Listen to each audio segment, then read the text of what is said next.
Hello everybody, this is Josh Grover from Strategic Adjustments bringing you a little special tournament today called the $1,000 Cage.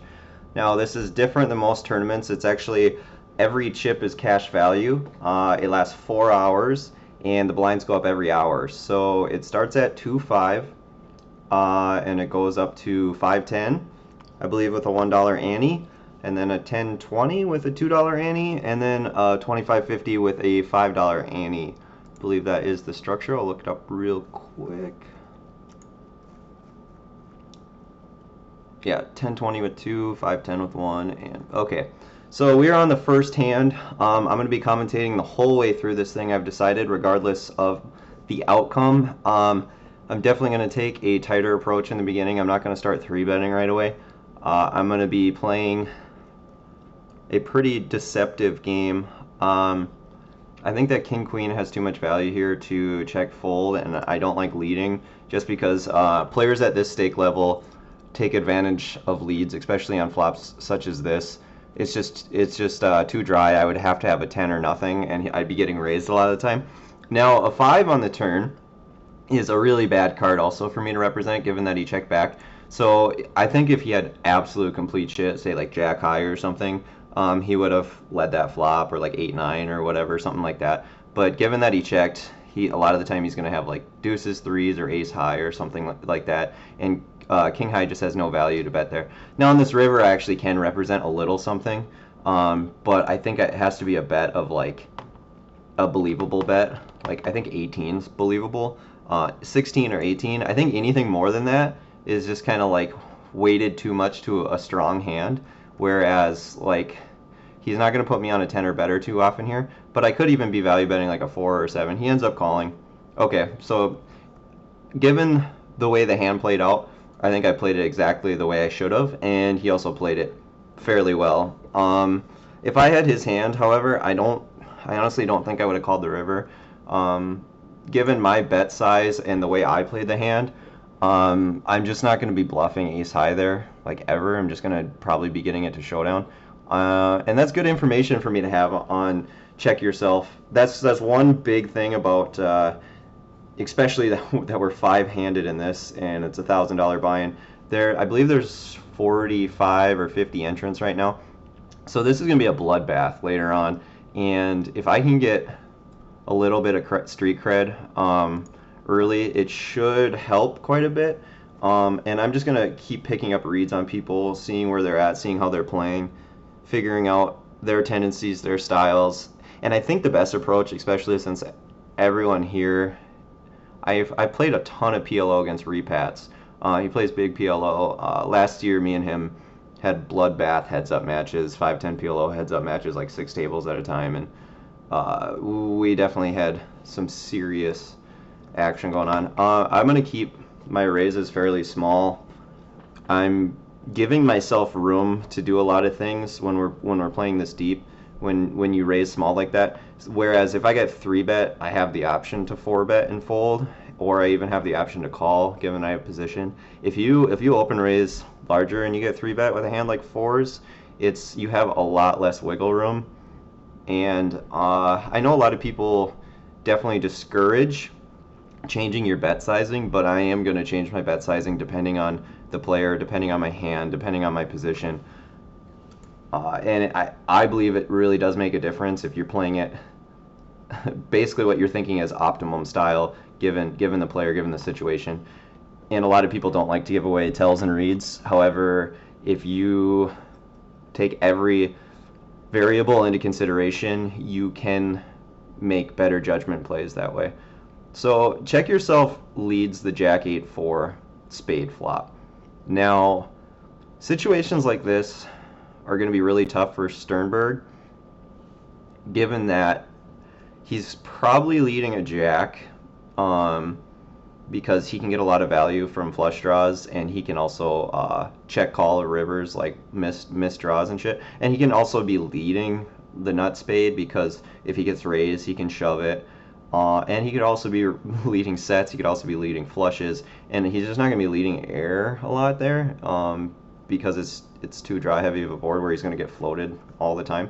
So check yourself reps a super strong range there that basically can't fold and can shove the flop a lot if he gets raised.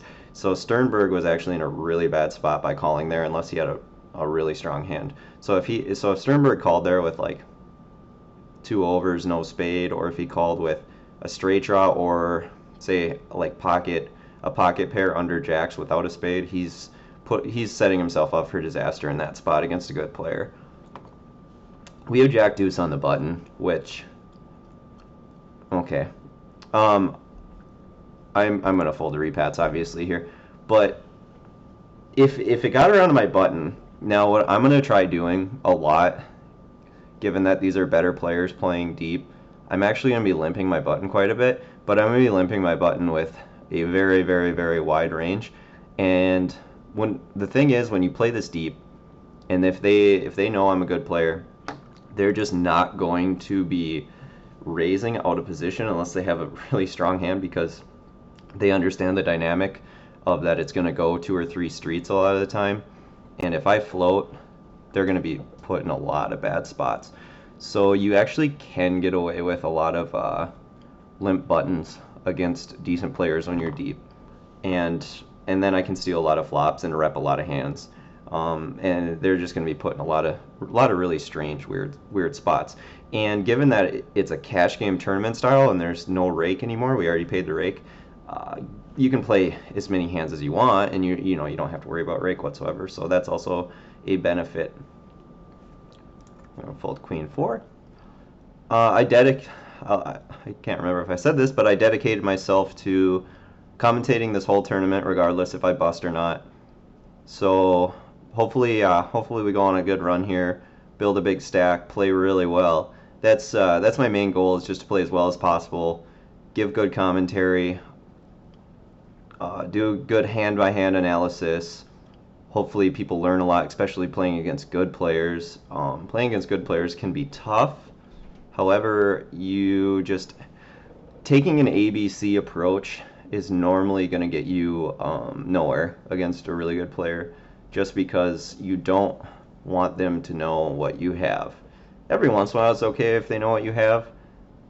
However, being deceptive is going to be a lot more effective against these kind of players.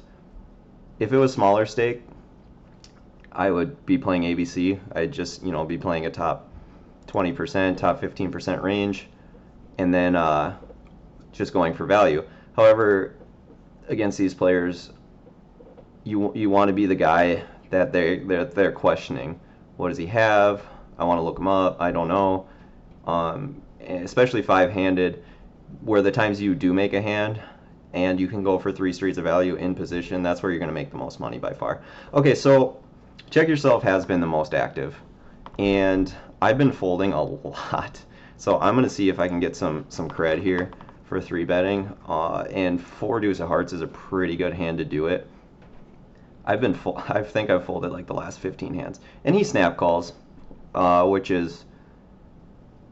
doesn't mean a whole lot to me. Now, I think a deuce is the best hand a lot of the time, because he would have to have like king queen or king jack, or something like 7s or 8s or 9s maybe. But given his snap call, so much of the time it's just random 2 cards, connectors, jack 10s, stuff like that. I think I'm going to get more credit if I just check here, and I don't want to get floated. That's the thing. And now I'm going to be betting, because given that I checked, he's not going to float me anymore. And so I'm going to get credit for something. So if he does call this, I'm going to give him credit for something. Whereas if I bet the flop and he called, he could still have a super wide range. It could mean he has a king, it could mean he has 8s, could mean he has 9s, or it could mean he has complete air and he's floating me. Whereas on the turn, he's just not going to float. It's just not going to happen enough of the time. I have an ace in position, and I am going to be calling. I'm not going to 3-bet. I don't want to create that dynamic quite yet, since I just did. And he likes to check. Now, the last time he led and then checked, he flopped bottom pair, I believe, and he was trying to get to showdown, where if I bet here, I'm saying I have a queen or an 8, and that's about it, or air. And I most of the time I think he's going to be check calling in this spot, and he checks again. Okay, so an ace is good a lot of the time. However, if he has an ace as well, he definitely has me out kicked at this point. Would he bet king jack or king 10 or jack 10 or king 9 on the flop or turn at this point? A lot of the time he has like 4s or 5s. Once again, this is going to seem a little bit weak. And looking at this pot, I probably could have easily 3-barreled him off of his hand. Now at this point, I kind of got to bet. Because if he does have ace high, this is going to be a really difficult call. However, this time I'm not going to make it 18. I'm just going to make it 16. And if he flopped an 8 or 4s or 5s or something, he's probably going to call again. Okay, so I think a lot of the time he does have a hand there, like ace 10, given that he folded so quickly. And my range contains a lot of hands that are made on that river by the 9, especially that I check down, so I'm okay with that. I'm not 100% sure how Britney Spears is going to play his button. I am going to raise the 10-7. I would have folded to a 3-bet. 4-betting might have some value at this point, 4-bet bluff, but we're just going to still play a pretty straightforward nitty style for a little while. I know 10-7 is not super nitty, but we can make a lot of hands this way and rep a lot. So repats calls. Repats is probably going to be playing a little bit tighter out of position, I'm guessing. And I think I get quite a bit of credit by checking this board back. A little bit more than betting it. However, he can't really do too much if I bet that board. If I were to bet that board, he can't do too much. He almost has to have a hand, because if he raises, he's only repping a 5 or a flush draw, I guess.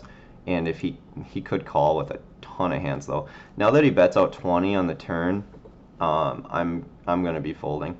I think that when I check back that kind of flop, that dry ace 5-5, he's going to be putting me on somewhat of a decent hand most of the time, because I should be betting my air. Now these are pretty advanced concepts, and I'm breaking this down knowing that these guys are good players. I would never be out-leveling myself given these situations the same way if this, like I said, if this was a smaller game. If it wasn't players who, I know Repats is pretty much world class. I'm not really sure about his Hold'em game, but his Omaha game is pretty much world class for the most part. He plays the biggest games, all the tables, and I've played against him a lot. Sternberg I know is really good. Britney Spears I believe to be fairly decent as well in tournaments. And the only one I don't know is Check Yourself, and he seems to be the most active. And so I'm really glad I have position on him. That should make a really big difference. It's going to be super interesting once the blinds get up a little bit higher, because these players are not going to be afraid to be shoving stacks or 3-betting light or anything of that matter. So I think it's going to be pretty important to get a little bit deeper before the blinds go up. Hopefully I can get up to like 14 or 1500 or so before the antes really start to kick in. That'll make an extremely large difference for the shove fold game.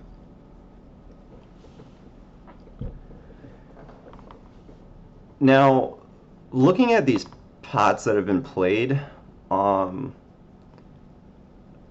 my pots and Check Yourself pots have definitely been the biggest, and the other 3 haven't even really played at each other at all. So I'm looking at my image, what they think of me right now.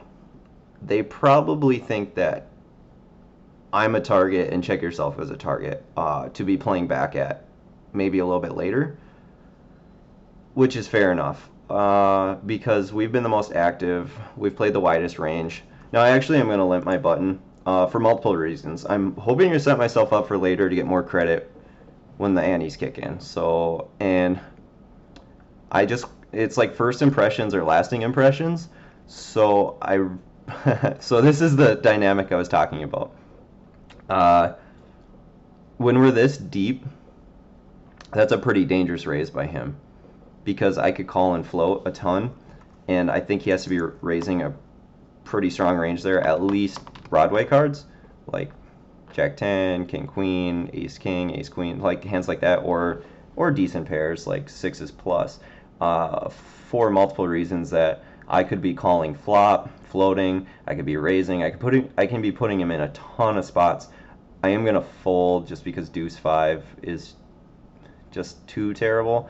If it was like 3-5 suited or 4-5 or something, I'd definitely be calling that spot. I'm just gonna give him credit for now. He hasn't played at me once yet, and I know that first impressions are lasting impressions there, so it doesn't look very good for me to be limp folding the button. However, maybe I'll get a little bit more credit when I do decide to start raising my button. I'm just not going to do it at this level yet. 9-10 in position to a 3-bet. I think this is a spot where, like I said, he even snapped 3-bet there. There was no thought involved. It wasn't like this guy's being active or anything. I'm just going to give this one up as well. 9-10 plays okay in position to a 3-bet. However, I think that he's the kind of player who's just going to be snap 2-barreling everything. His over pairs, his top pairs, his draws, his air, and I'm just not ready to commit that with 9-10. I think that there's a lot better spots where I could have Ace King, Ace Jack, Ace Queen in position, a decent pair, and I could just be calling and expecting him to be bluffing 2 streets or expecting him to be value betting 2 streets where he's going to have no idea what I have. And hopefully I can set up that dynamic a little bit later, and it's going to look like I'm fed up with, you know, him raising, whereas I actually have a real hand. And that's where the deception really comes into play. So Repad's mins his button, which is fairly standard for players these days. You can expect to see that at higher limits a lot. I'm definitely not folding Ace 9. It's just never going to happen. Queen 10-7 flop. So thinking about my options, I think check calling is terrible.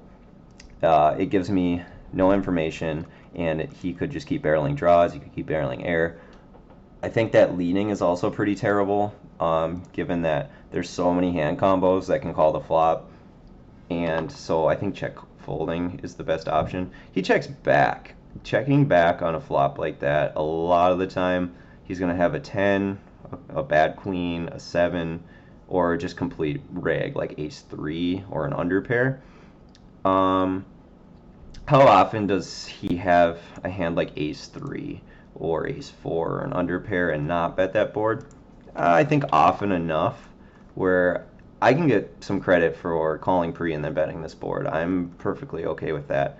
Obviously, if I got raised or called, I'd probably be shutting down. So he calls, and this is probably a shutdown spot for me. I expect him. Well, let's think about this. So he check back flop, correct? So that could be a 10 or a 7. I think he would have bet his draws on the flop. I am going to actually lead this river for 38. The reasoning for this is so much of the time he has a 10 or a 7 in his range, or a hand. He could have even had like 5s or 6s. And that the 3, even though it was a diamond, it's not super often he goes runner diamonds. And so much of his range was like a bad pair with a gut shot, or a bad pair with straight draw, or even just an open ender, or a hand like mine, Ace 9. A lot of the time those kind of hands were. So I'm gonna limp here, just seeing how Britney Spears reacts in position. Okay, so he checks. I'm perfectly happy with that. I'm gonna just check fold this kind of flop. So the reason I did barrel that river, I'm gonna check again. His big blind check back range. The pot's so small, he might just call with anything. I'm gonna check and give up. Okay, he had 2 pair. Okay, yeah, he's never folding there. So he elected not to put me in a bad position when I limped in the small blind. So that's good news to know that he didn't just like go nuts with a terrible hand in that spot. 8-9. Check Yourself has been playing his cutoff really strong. I'm gonna be floating, I think, a lot of the time here. So many flops. I'm definitely gonna be floating this flop if he elects to bet. He does not. I'm gonna take a small shot at this. Maybe I'll get some cred. I'm probably gonna just shut down if I get called though. It's a pretty hard board. If I get raised, that's a super interesting dynamic. I might float a raise. So I just call pre. So they don't put me on a strong ace. They might put me on a hand like Queen Jack or Queen 10. It's possible, or just a bad ace. So, or air, and getting raised in that spot is, I mean, they're repping a good queen or absolute nothing. So I think you can float there enough. Britney Spears has not been super active, so I'm just going to try and take the cutoff. Queen 10 is definitely a strong enough hand to try and steal the button with. And Repat selects to call. So I'm going to be two-barreling this the vast majority of the time for multiple reasons. I think that Repats is going to have an ace a lot of the time, or a hand close to me, and I think the only way you can really call a two-barrel here is if you have a king. It's going to be really hard for him to do it if he just has a random ace. And a lot of the time he could have like ace 4 or ace deuce or a spade draw. I think a spade draw would have raised the flop, however. And he could have a 5 or a 3 a lot also. Hand like ace 3, ace 5. And he elects to call again. So that was an excellent river for me because I don't think that he would just check call with a spade draw. Unless it was a really bad spade draw, maybe like 7, 8 of spades, he might have. However, so I'm going to bet large on this river because I want it to be a kind of like a nuts or nothing kind of spot. And so I'm going to bet 133 into 158. So if he did have a king, like king jack, king 9, no, king 9 would have probably raised turn. Let's say king queen, not super often, however. You know, he's just check calling down in that spot. And so I got lucky on the river, obviously. I was gonna shut down unless it was a really good card for my range, like an ace or maybe a spade. I might have just like fucking overbet the pot or something like that. But I still think, so I lose that, given that he obviously did have a king or probably made 2 pair on the river or something like jack 9 or king 9 or such. And so I'm going to lose that pot a lot of the time in hindsight, knowing that that's exactly what he had, but given his full range that he could possibly call down with and that he snap called flop, I didn't think he was super strong, and I thought a double barrel was definitely a good option. Okay, so Repats bets. I think that given that he bets in this spot, he's never going to have a hand like mine. He's not going to have ace 3. He's not going to have probably ace 4 even. I mean, he could have ace 4, I guess, but so he's going to have an 8. He's going to have a flush draw, or he's going to have complete air. If I call here, I'm going to be facing a double or triple barrel a lot of the time. So I have to understand what I'm repping and what he's repping and how strong I look compared to him. Okay, so now that ace looks like it does not. It looks like it helps him more than it helps me. And I think that leading here is best because it's going to give him an option to bluff raise, which is what I'm looking for. Because if he If he had ace high on that flop, I think he checks it back a lot. So I think he either had an 8, like I said, or a flush draw. I mean, I guess maybe a straight draw, like ace deuce, ace 5, 5 deuce, 5 6, 5 6 double gutter sometimes. And oh, and he does fold. So I think he had complete air. And I was really hoping he was going to bluff raise. I guess I should have checked it to him, given him a shot to double barrel that ace. But I'm not showing a ton of strength in that spot. Like, if he really thinks about it, I could have just a pair and a gut shot in that spot. I guess I could turn a bad ace sometimes, but it's just not very often. So I limp into Britney Spears again. And last time he checked the queen 6 off, which I'm just going to give him credit for something of value. And he's been playing fairly tight. I'm just not going to do something stupid.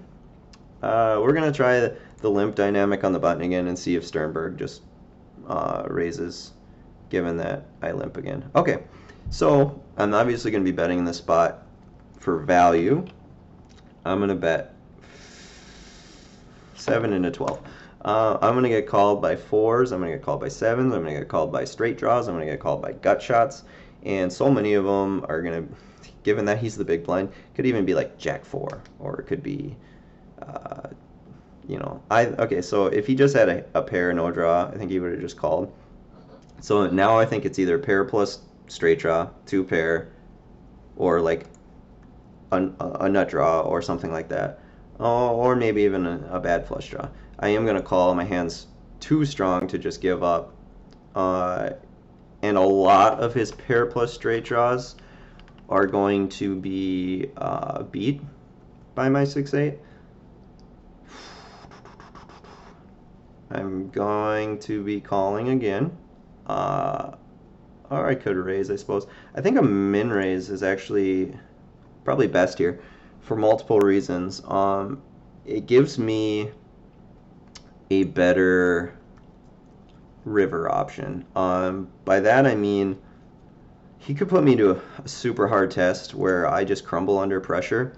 Whereas if 6-8's already good, and he does have a hand like say 5-7, 4-5, 4-6, 6-7, something like that, he's probably just going to call to try and hit here, given that I min raise him and it looks like I'm setting him up for a huge pot. If he re-raises back, I'm going to just give up, which would be unfortunate, but I haven't yet done this. Okay, and he does re-raise back, and I'm just going to give him credit for a big hand, considering this was just a limp pot, and I don't think he would do that with, say, 8-5 or 8-6 or 7-6 or 7-5 or 4-5 or 4-6 at this point.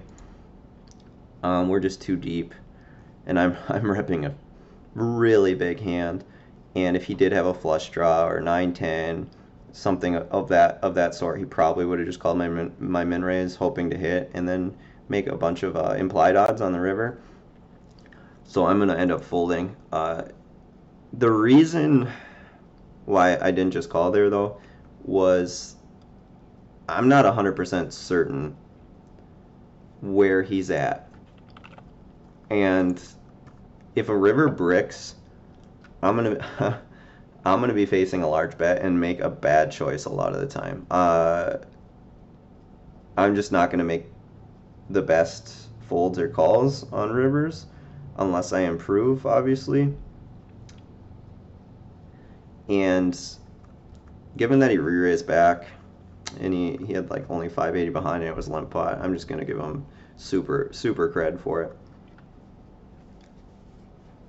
So I like to just check the 6-3-3 board. Repats leads into the king, which is quite strange. He's pretty much saying he has a strong king or a 3.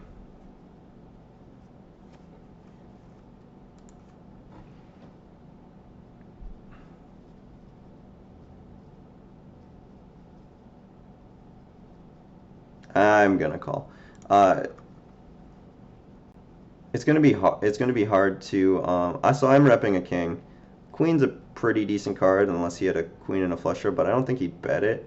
So he's repping, at this point, he's repping a 3 or a strong king or pocket 6s, I guess. I think I do have the best hand a lot of the time. Raising might be a good option if he had a hand like ace jack suited or something, or ace 8, ace 9 suited. That's kind of the issue I run into here.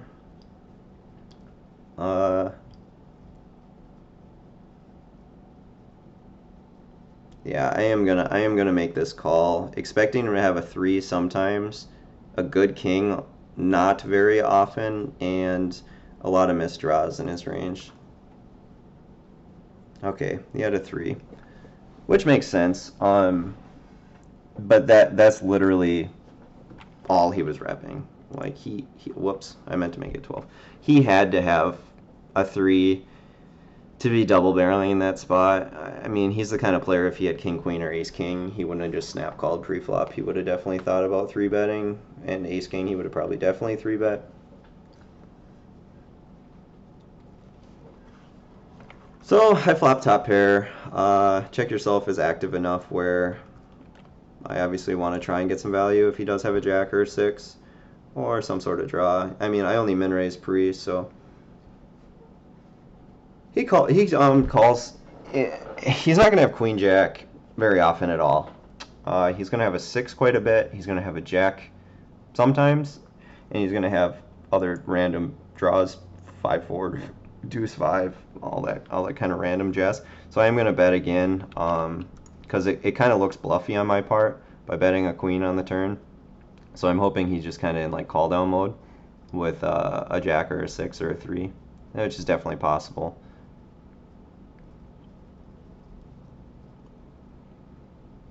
And he folds. Okay, which is fine. He probably just didn't really know what he would do on the river if, you know, he missed with just his 3 or 6 or whatever. Queen jack spades in position, really good hand. I was obviously going to call a raise.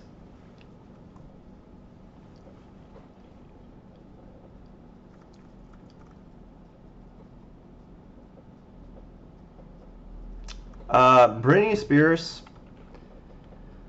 I can't wait till I actually am pretty excited for once the blinds go up here, because I think that Britney is going to be playing these blind versus blind spots pretty bad when I'm raising into him. I'm going to fold the deuce 4 off. He's been playing tighter than everyone at the table.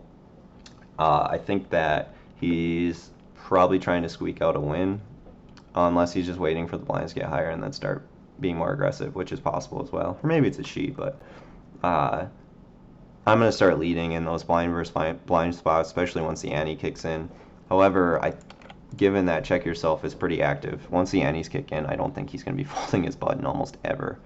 And I raised my button without even thinking about it. I was on a rant. I was supposed to limp there. I was supposed to limp my whole range. But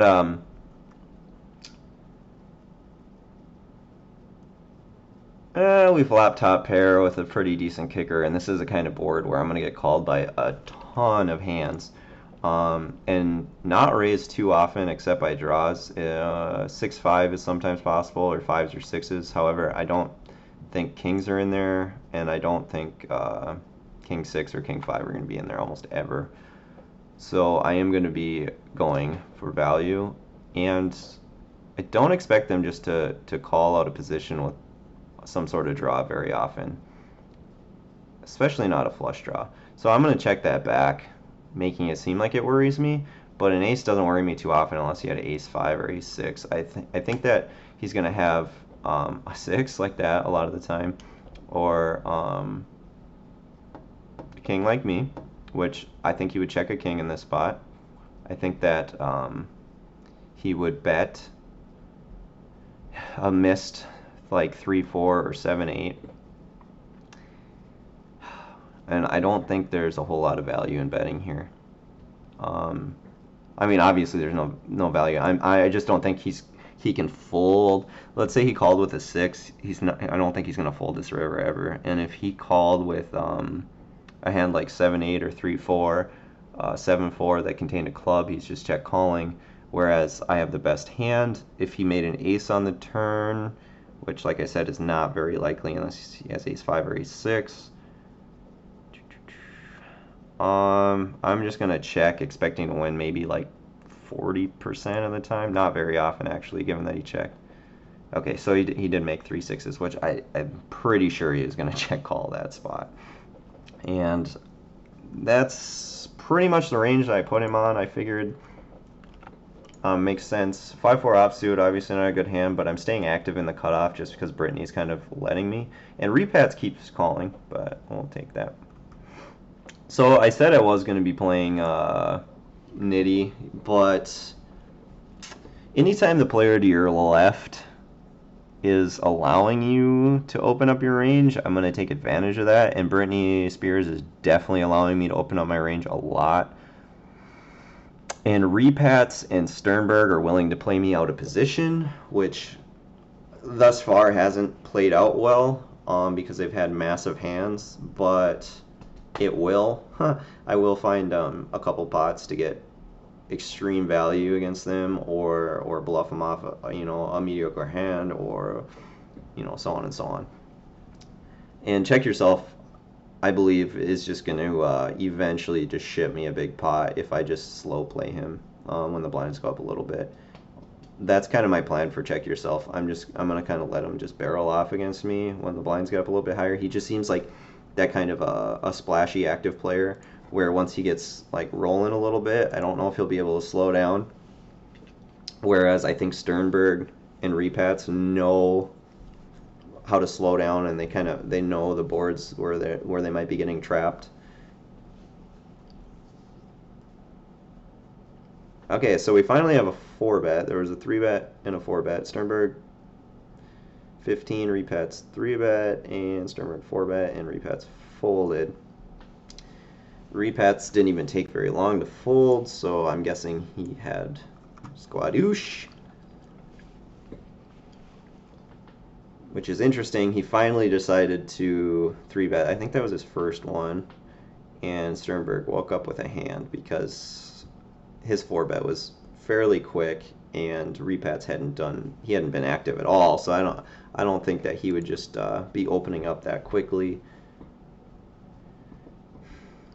So I'm limping my button again, which I'm going to limp almost everything on my button while the blinds are this low. Sternberg elects to raise.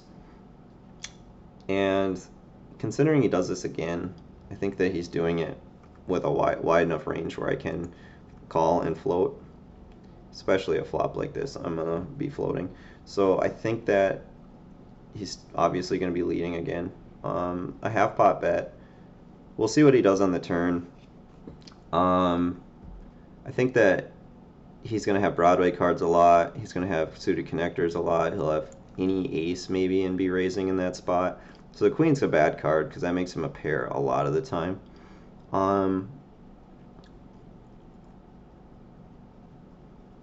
So he checks. It's fairly hard for me to rep a hand here if I bet because of multiple reasons. It's also weak to check in this spot.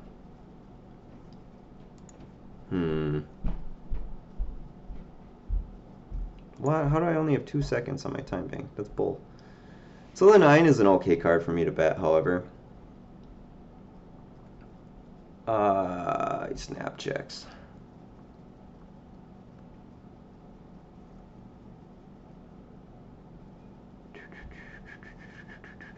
I think he had a queen a lot of the time, but this is kind of like a just-in-case bet.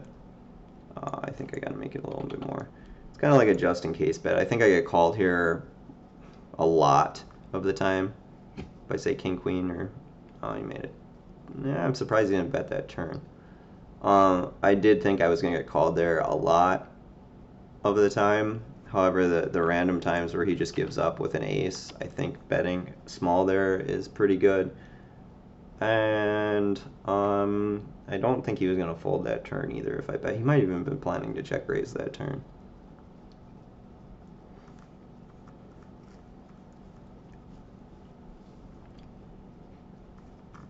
So knowing that now, he made a 25 out of position. 9-10 of spades, a suited connector. Makes sense.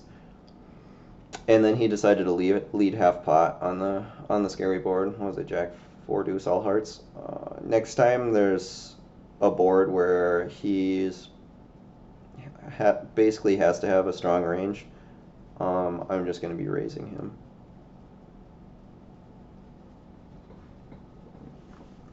It's just really hard for me to rep a lot there, though. That's the whole problem with it. Because if I raise, I'm repping ace high flush draw or a flop flush. Pretty much, that's it. Sets sometimes, I guess, but that's just not going to happen very often, especially when I limp my button until I show down a big hand from my limp button. That's going to help a lot too. If I pick up a big hand on my button and I limp it and then show it down, that will increase my image tenfold and will probably make them think twice before just barreling off.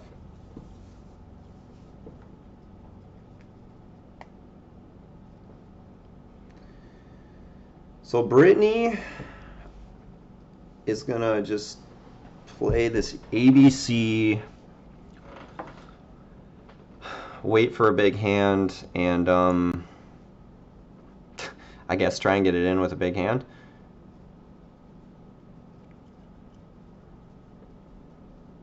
Which isn't going to work. Unfortunately, I think every player at this table is too good to just peel off a ton of money to Brittany at this point.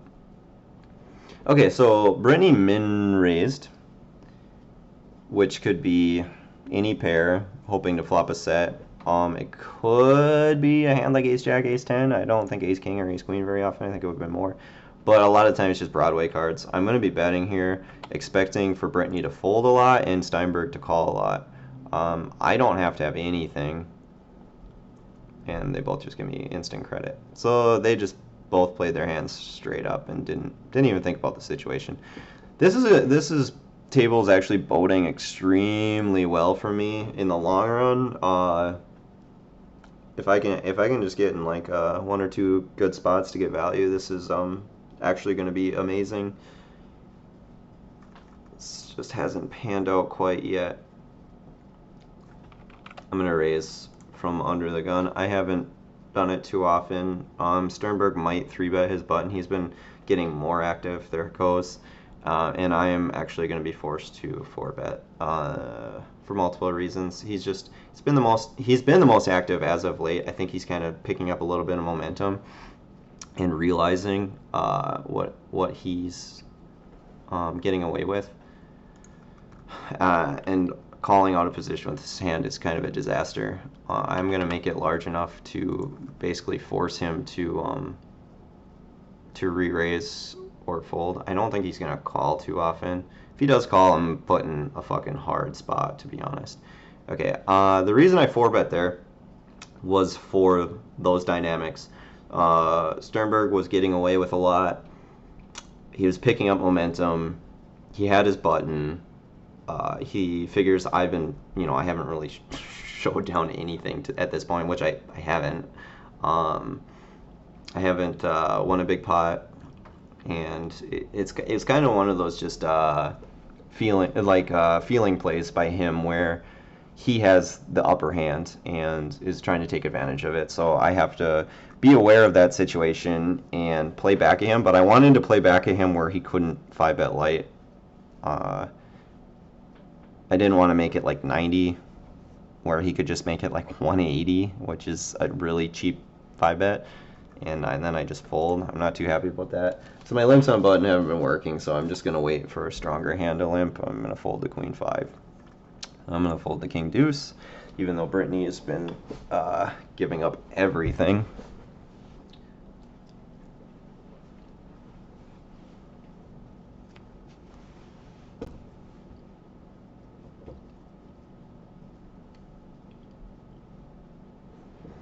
So while there's a little break in hands here while they're playing their pot, talk about what's been going on. I've been playing a little bit more live lately, which is fun, going to casinos, and the trips had stopped for a little bit. I'm planning to go back to Europe here soon and go play over at a couple of casinos over there again, hopefully. Take a look at that. The next video series coming out is a 4-part video series on tilt. Very excited about that. It goes very in depth. The first video is pretty much just an intro, but then the next 3 are, you know, like overcoming it, how to get better, things such as meditation or groups or whatever, you know, like I get pretty in depth with it. Every video should be about 10 minutes long on tilt, and I'm super excited for it, and I hope you all take a look and maybe comment or you know, give me some feedback on what you think. And I'm also starting to plan my trip for next year, where I'm planning to do the whole Northeast and pretty much the Great Lakes, and then southern Canada, hopefully going to Toronto and Montreal and such, the big rooms out there. And I haven't decided what video series I'm going to do for that, what concepts quite yet. I was thinking about talking about aggression, the 3-bet, the 4-bet. However, there's a lot of stuff out there on that, and I really like getting into a little bit deeper psychological concepts that just a lot of people don't talk about in poker. So many people are on the mathematical side, which is very important, and I think that a lot of people are just slipping further and further away from the psychological side and understanding that you're playing opponents. And so many people come up with their strategy, right? And they follow their strategy and they like it because they make a little bit of money. But what they don't realize is if they start tweaking and they think every hand through while implying their strategy, however, putting in variables constantly, given that, you know, people are people, you know, they're opponents. I don't think Brittany's ever going to call here. So this would be a lot better of a call if I thought Brittany was going to be calling here. So now it's now it's 3-bet fold, and I'm gonna elect a 3-bet 240. I think that he's going to call more often than 4-bet, given his player type. I'm fine with him calling. I think that's definitely okay. If he 4-bets, I'll fold. Yeah, I will fold if he 4-bets. Okay, he does call. A king 5 flop. I flop my club draw. For him to do too much here, given that he's going to put me on a pair or ace king or king queen a lot, I think that I'm not going to get floated, I don't think, too often. And he snap calls.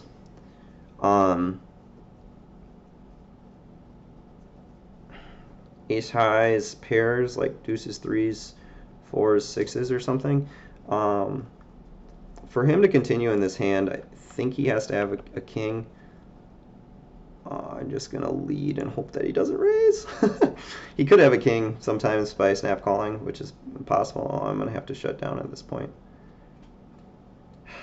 Okay. How often does he have a flush draw also?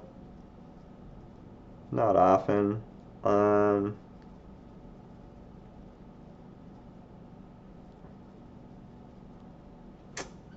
Okay, I'm just going to give up. I'm just not feeling the love on this hand. I'm going to be kind of upset if he just shows... I don't know if he would have called in that spot with jacks. That'd be tough. So he called my 3-bet in position with jacks, which is good on his part. Called the flop. Calling the turn is where he's really kind of setting himself up for disaster, because he doesn't have a read on me, I don't think, at this point, because I've never 2-barreled 3-bet out of position against him. And I mean, if I bet that river, he's a hurting unit. So much of the time I have a stronger range than him.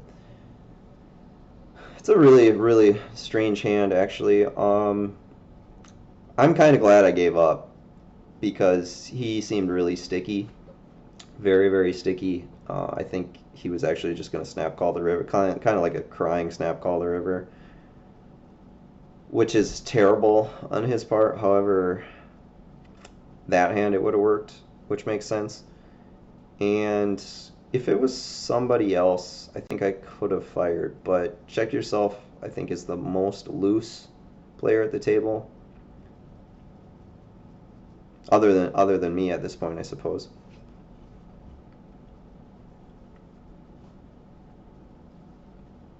So this Gino M85 guy has been new to the table for a little while, and we're gonna have to get some reads on him also. So we got pocket threes. It's a lot easier to play pocket three. Okay, I was just about to say that. It's a lot easier to play pocket threes and call a raise and rip a lot more hands. I could 3-bet, but I don't like that option.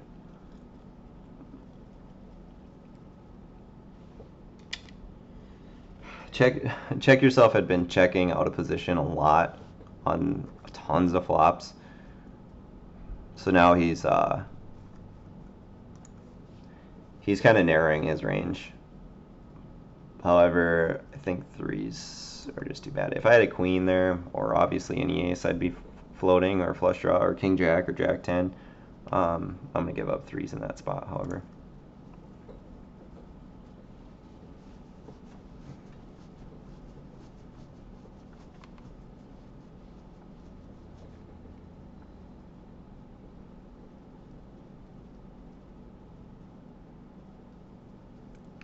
Probably a bad 3-bet by Sternberg, unless he has a really strong range. Brittany's been playing fairly tight and just instantly gives it up. I'm very surprised. It worked for him, however, that's not going to be a move that I'll be doing. If Brittany is not in the blinds and decides to open, I'm not going to be messing around. He's been by far the tightest player. He's given up so many free hand and just, given up free pots and hasn't even tried to really play at anything. So there's no reason to get involved in that.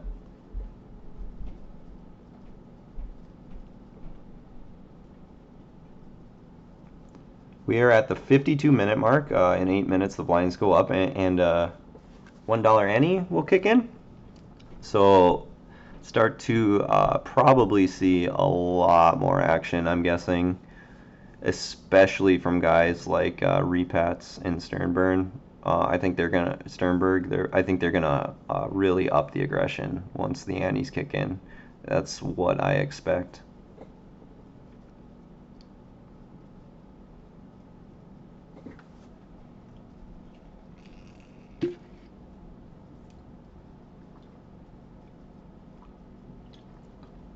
The Cage, welcome. Go big or go bust. I like that. I like that little slogan they have for that. So I got the big old deuce 4 offsuit. Gino have no reads against. I'm going to be folding. I have no dynamic against Gino yet, and hopefully I can set myself up to actually get some credit against him. Obviously, I'm getting no credit against anybody else yet, and there's no reason for them to actually give me credit. I'm going to limp into Brittany again, and actually planning to limp raise this time because he's taken advantage of me a few times. The other times he made it 18, which is kind of strange, but I am going to be limp raising. It's something that he has not seen me do. It's just gonna kind of like set off alarms that I have a massive hand because he hasn't seen me do it yet. He's been super tight. He has raised his button a couple times, however. I am gonna lead this.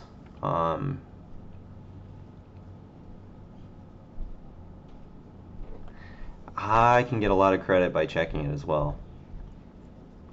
I think checking is better because let's say he has an ace. Obviously, I'm going to get called regardless, and he might be checking it back as well. But let's say he has a hand like a 9 or king queen or king jack. He might decide to float sometimes.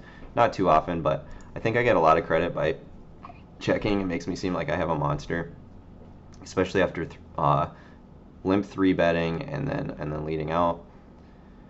He calls. He's gonna have an 8, like ace jack or ace 10 here so often. And how much of the time is he gonna fold?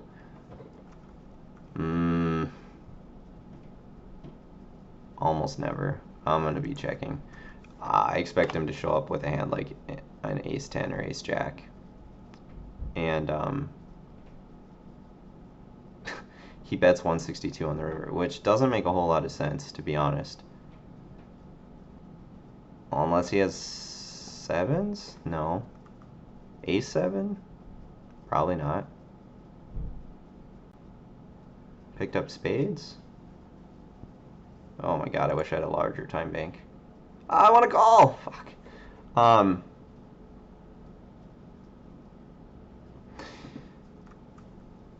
He's so tight that it doesn't make any sense. He's just not thin value betting there like ace jack or ace 10.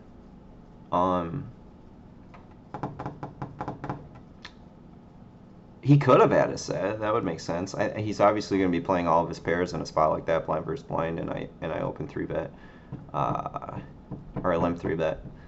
That would make sense. Or somehow he got aces up, but he wouldn't have been checking the turn back. He would have had to make ace 7, pocket 7s. The problem with calling with deuces there is if he turns some other random small pair into a bluff, which is also possible.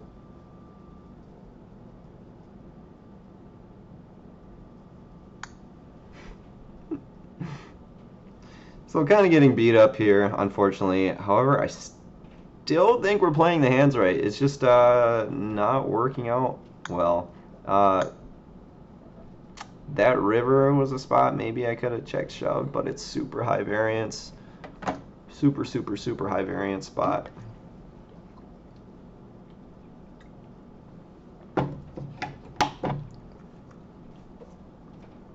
Okay, the tournament's on break. I'm going to put this on pause. Fortunately, we're getting beat up at the moment. Hopefully, pick up a little bit of momentum. Like I said, even if I get knocked out, I'm still going to commentate. I'm still going to go through this whole tournament. And at this point, during the break, let's make a quick plan.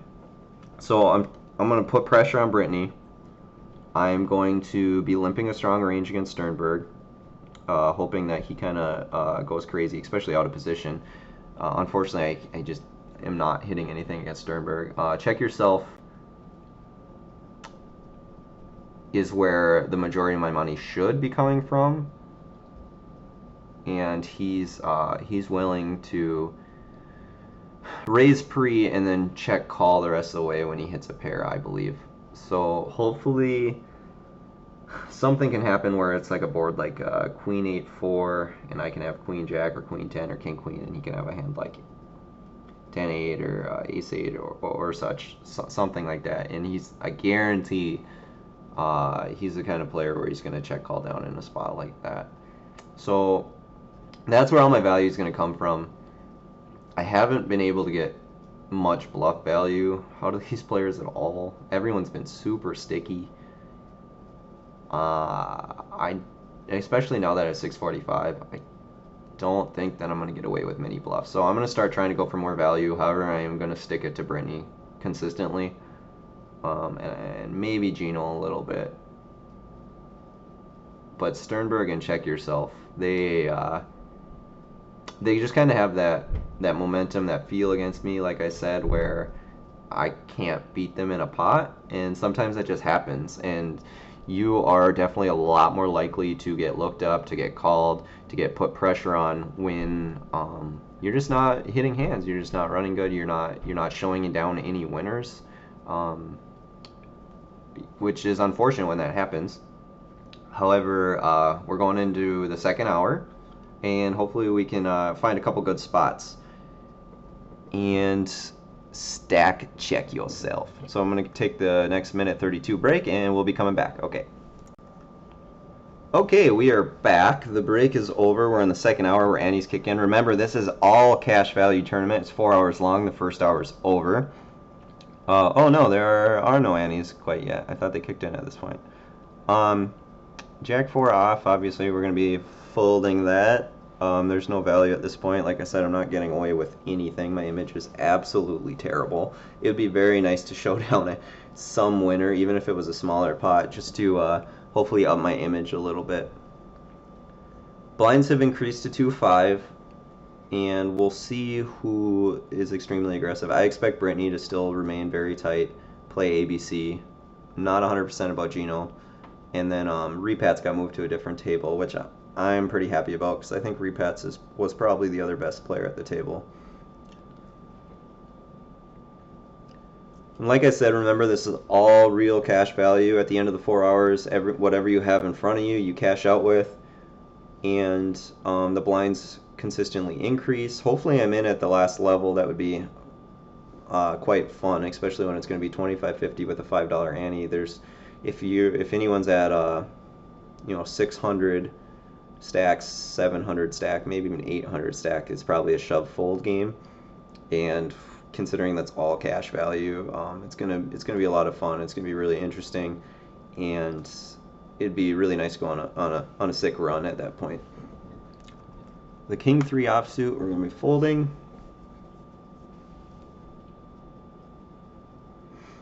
So the question is, in a tournament, what do you do when your image is terrible? Like, that's what I'm talking about. So my image is absolutely awful. And think about it the same when you are playing in a live tournament, when you're at a casino, or a cash game for that matter, and everyone notices you, and they notice you're losing pots.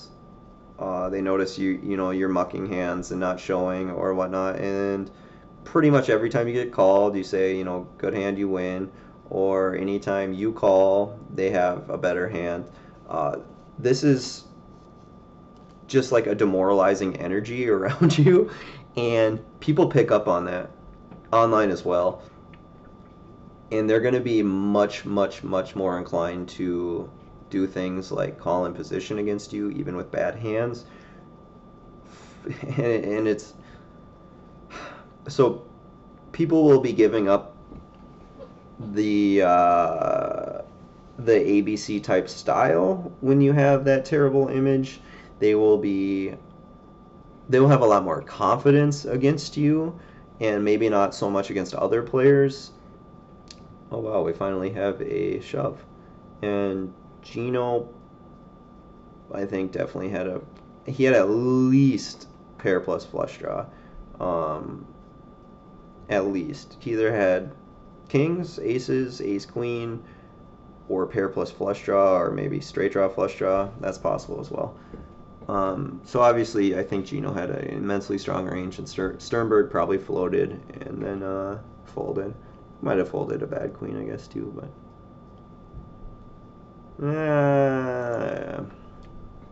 So let's keep going into this. What do you do when your image is terrible? I don't think you have a lot of options, to be honest. I think that you get to a certain point, like I'm at a certain point, where I'm almost forced to show a good hand down, which is really unfortunate because sometimes you can go hours without actually making a real hand. And there is a bright side to it. It's once you make a real hand, you are definitely more than likely to get paid off. The downside is you can't really get fancy. You can't get credit for floats and bluffs. You just aren't going to be picking up a lot of the small pots, which are super important, especially in tournaments. I believe to have that image and be able to pick up a lot of the small pots, I believe is immensely important, and not have to get it all in a flip situation or something. But when your image is as bad as me in a cash game or tournament, you're doing yourself more harm than good by continuing to play a lot of hands. And there are a lot of reasons around that. But once you pick up a real hand, even if it's, say in this spot, even if I just had a bad 10, like Queen 10 or Jack 10, you better damn well know that you are getting a ton of value for that hand, and you need to be pushing those hands very, very, very strong. Right away when you have a bad image and you finally pick up some sort of value, you need to be overplaying that value, and because you need to be taking complete advantage. Oh, now it kicked in. Okay, now we're at antes.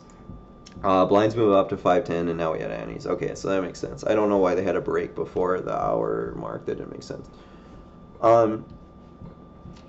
So once you do pick up a hand, I definitely recommend overplaying it.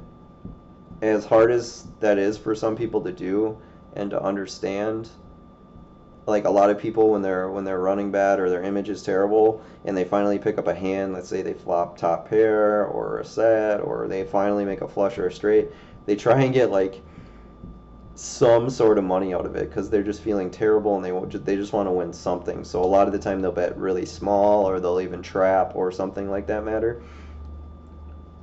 And they don't understand how much money they're actually missing out on because people are willing to get it in so much lighter against you when you have that can't win energy around you. When you when you're not showing down any winners ever, they are much, much, much more inclined to make hero calls against you. Much, much more inclined. And it happens to me all the time, especially in Omaha. I make a ton of money in Omaha when, it's kind of like lose, lose, lose for 2 hours. You finally pick up your hand, and instead of being like, like betting a third pot on the river, hoping to get called, no, you just go nuts, or like spots where you make a full house, like the nut full house on a turn, and a lot of people just trap call. It's like, no, like give them a reason to think that you're bluffing because you've been losing. And that's a super important concept, and I think in the future I'm going to make a video about that, just or maybe a full series kind of like I'm doing on Tilt, just all about image, how to use it, uh, the concepts behind it, what people think of you, how it changes. And first impressions are normally the lasting impression. I have a friend actually who has turned into one of the nittiest players I know, to be honest. Very, very, very nitty player. And he used to be quite loose, quite aggressive. Not dumb loose, though. He would just be willing to limp a lot, and he would be willing to call with implied odds. And he would show down a lot of like strange kind of hands that people just didn't believe. And I'm going to be leading this. I just don't like the river. Check calls on river. The reason I lead this turn is he can call with a lot of draws, and I think if he raises in that spot, he has to have a really strong range. And the only draw he could really raise in that spot would be like a straight draw plus diamonds or something like that, where I'm just going to be folding, or like over straight draw and diamonds, and I'm just going to be folding in a spot like that anyway. I'm going to kick in 3 bets to 60. Hopefully Check Yourself decides to re-raise and we can get this in this spot. I would be pretty happy about that. Nope, and he folds. Okay. I completely lost my train of thought on the whole image thing, but like I said, hopefully hopefully you guys are picking up on kind of what I'm saying. And yeah, maybe that's what I'll make the video series on next season when I'm doing the northern Great Lakes, East Coast, and southern Canada. That'd be a really good series actually to come out on how to use your image, how it changes, first impressions, lasting impressions. Oh, now I completely remember what I was talking about. Okay, so my buddy, for about a year, his first year of playing, he liked to be aggressive, and what he would do in a lot of strange spots. So I don't recommend this for everyone, but it works extremely well for him. He has this image because of the whole first year he played, where every once in a while, when he had the feeling that everyone had nothing, or when it would be extremely difficult for people to call or play, I'm going to be raising in this spot because it's going to look pretty draw heavy on my part, and it's going to be pretty hard for a queen to fold. Brittany's been pretty tight. Sternberg might get sticky. It's very possible.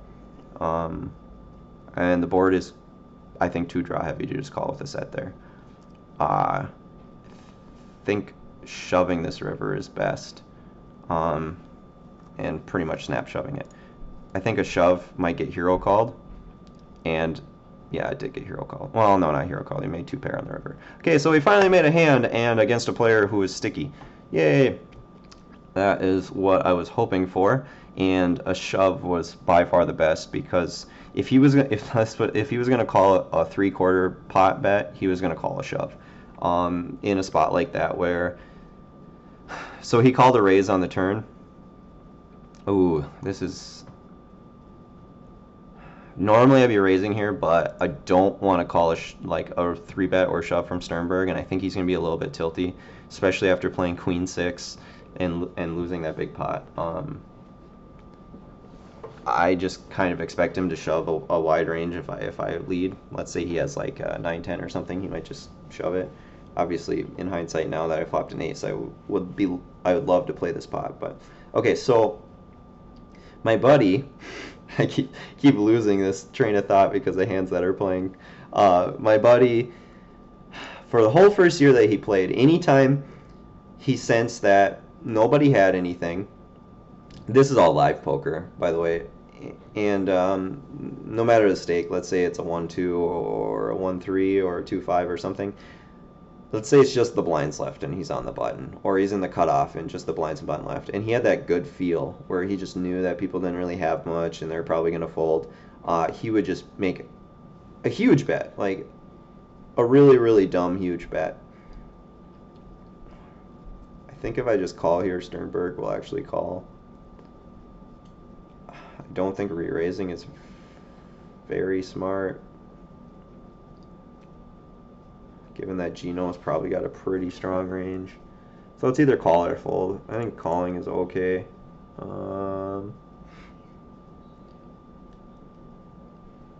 I have a strong hand at this point. Gino's got to think I have a pretty strong hand. And ace king or ace queen is going to be a really tough bet on that board. And ace king is going to be an extremely tough bet on that board. Okay. I'm going to actually bet out small. Just because I don't want to face a big river bet, and I think sometimes he might just look me up with ace king. It's possible. Or like 4s or something. No, he just folds. Okay, so I think that's exactly what he had, was ace king, possibly ace 10. That's like all he could have, or maybe a small pair.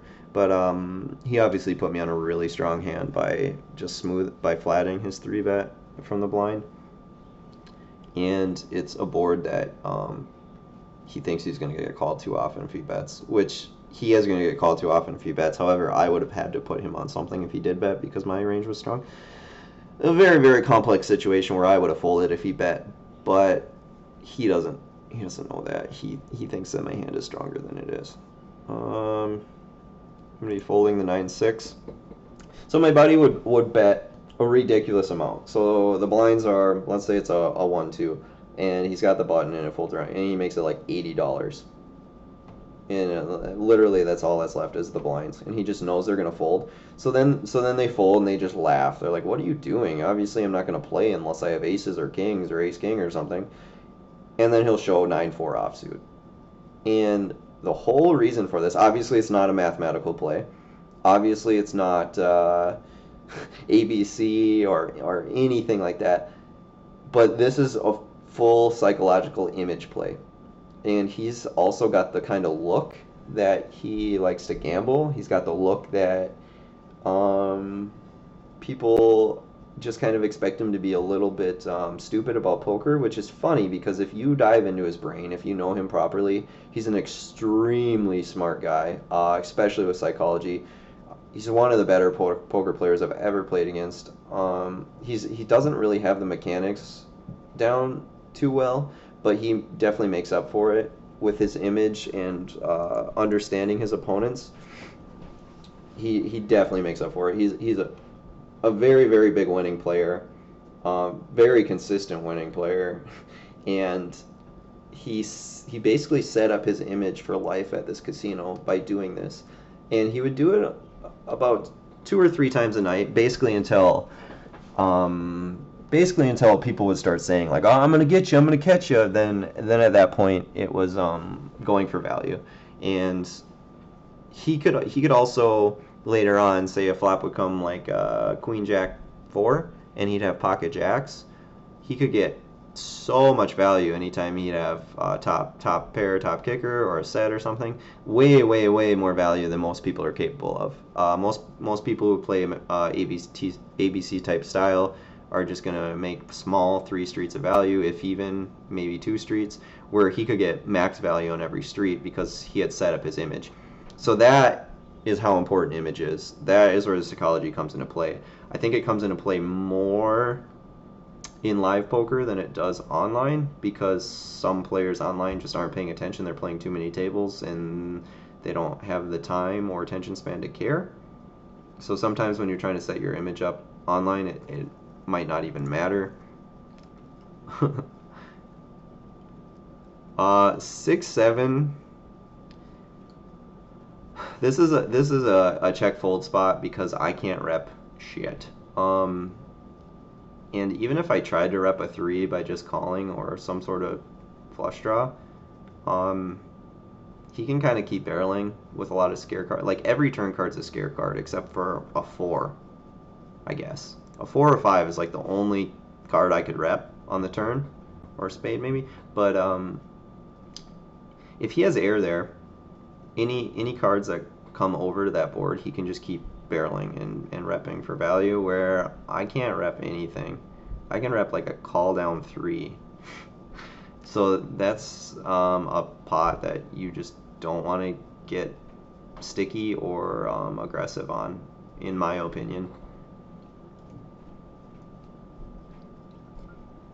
Because if I raise in that spot, Gino, if he's a decent player, he's going to know that I either have a deuce, maybe 4-5, or a flush draw, and that's about it, or air. So he can float me with everything and put pressure on me on the turn when no flush hits, or especially if he has a pair. If he has a pair, it's super easy for him. He just calls down, and I just sit there with 7 high and get called down a lot of the time. So it's not a smart board to be playing at, in my opinion. I'm gonna limp. Queen 9's a little bit stronger than the other hands I'd been limping. Wow, Brittany woke up with a hand, I believe. Especially with Sternberg getting low. I don't think Brittany would be doing that with less than 8s or 7s. I mean, that's like 7s plus. Ace, King, Ace, Queen, Ace, Jack, Ace, 10 suited, King, Queen maybe, and 7s plus. So I'm just going to be folding. Brittany's going to get credit for me the vast majority of the time here. And if he knows that, he might be able to use it against me. But I don't think he thinks of me as that deep of a player quite yet. Maybe if we get in a dynamic where I can thin value bet him or something, then he might think that way. But at this point, he's just playing so ABC that he probably figures everyone should probably give him credit. So he min raised the button finally. Queen 8 offsuit. Okay, so he opened up a little bit, but it was just a min raise. I'm gonna be betting 25, hoping that Sternberg 3 bets or shoves. Okay, damn it. I thought that he would be opening up there, his button. So obviously Sternberg tightened up, given that it's tournament style with antes. He's probably just waiting for a hand at this point. He still has 35 bigs, which is quite a lot.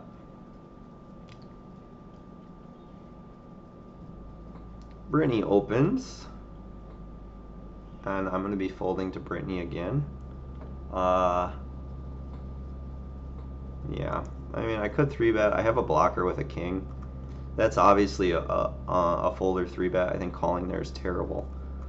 And Brittany is the kind of player who would probably give me a ton of credit to 3-bet the big blind there from, under the gun raise and Gino's call. So that actually, looking back on that hand, was probably a really good 3-bet spot, to be honest. However, if you get called with a hand like that, you can't go for value with top pair. It's not very smart. Especially if I got floated by Brittany. Brittany's gonna have a strong range.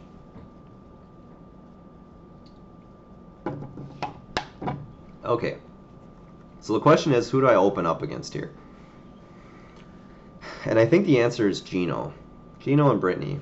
The problem with opening up right now is Sternberg's getting low. So if I 3-bet and Sternberg has anything, he's getting it in. If I raise the button and Sternberg has anything, he's getting it in.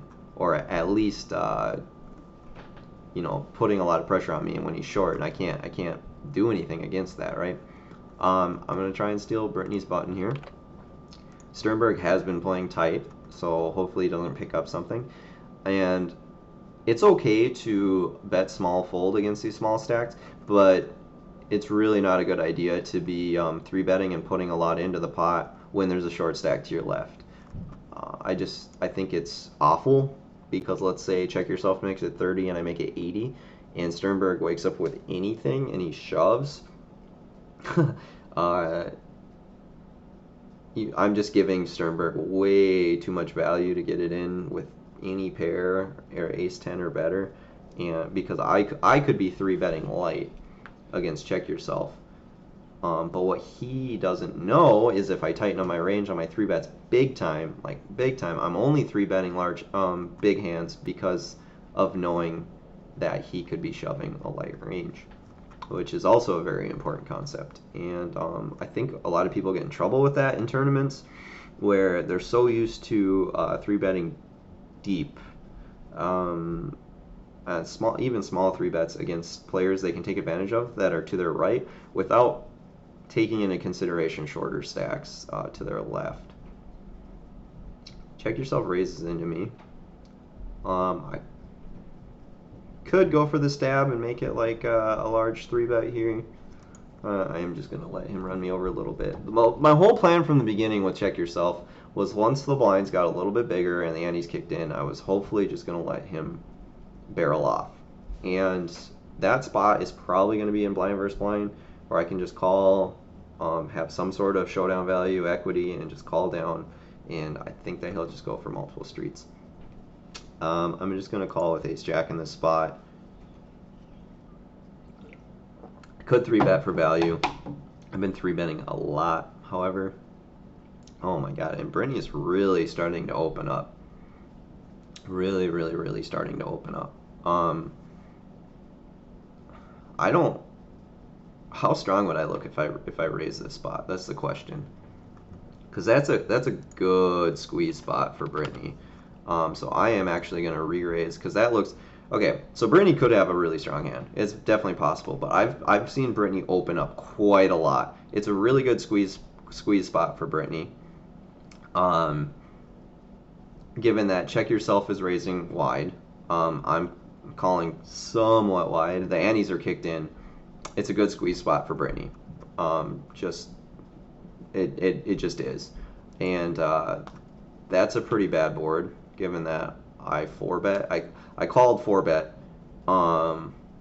So if I lead into him, so much of the time he's a part of that. Ace King probably wouldn't give up.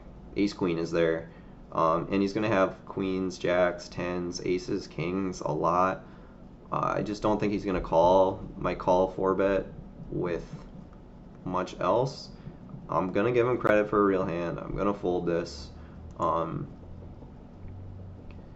That's exactly the thing. The image that Brittany gave me from the beginning is the lasting image, and that's what I'm trying to explain to you guys. Like, a different player, I could just go nuts against there and get it in and expect them to be just like trying to put me in a spot and stuff like that. But I keep giving Brittany the benefit of the doubt for multiple reasons, because he's been winning his pots. Whenever he's actually gotten to showdown, he's had a real hand, and hasn't gotten out of line. Played very ABC, hasn't gotten out of line, hasn't gotten sticky even, and I'm kind of forced to give credit to.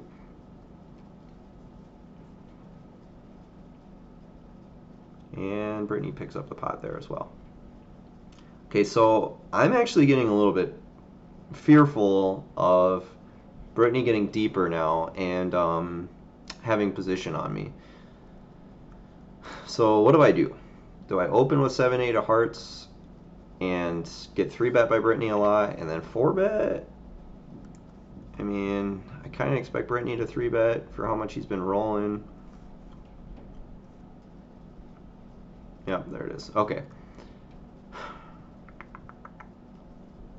I think a 4-bet for me right now is just too much.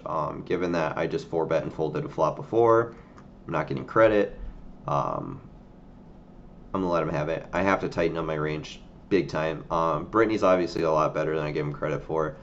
He was playing extremely tight in the beginning, getting a good image, and now he's just kind of starting to roll and playing his hands extremely well, which is terrible for me considering he has position on me. Could call on this spot. It's not terrible. 40 in the pot already. 10 to call. Yeah, I'm gonna call. Queen high has some showdown value, and this is actually a board that I can lead, but I have to lead somewhat large. If he has king high, ace high, jack high, it's pretty hard to call. Calling in that spot, he has to have something. Calling 40 into 50, he has to have a 9, a 7, a 4, any other pair, or at least a decent draw. Let's say like jack 10 could be possible.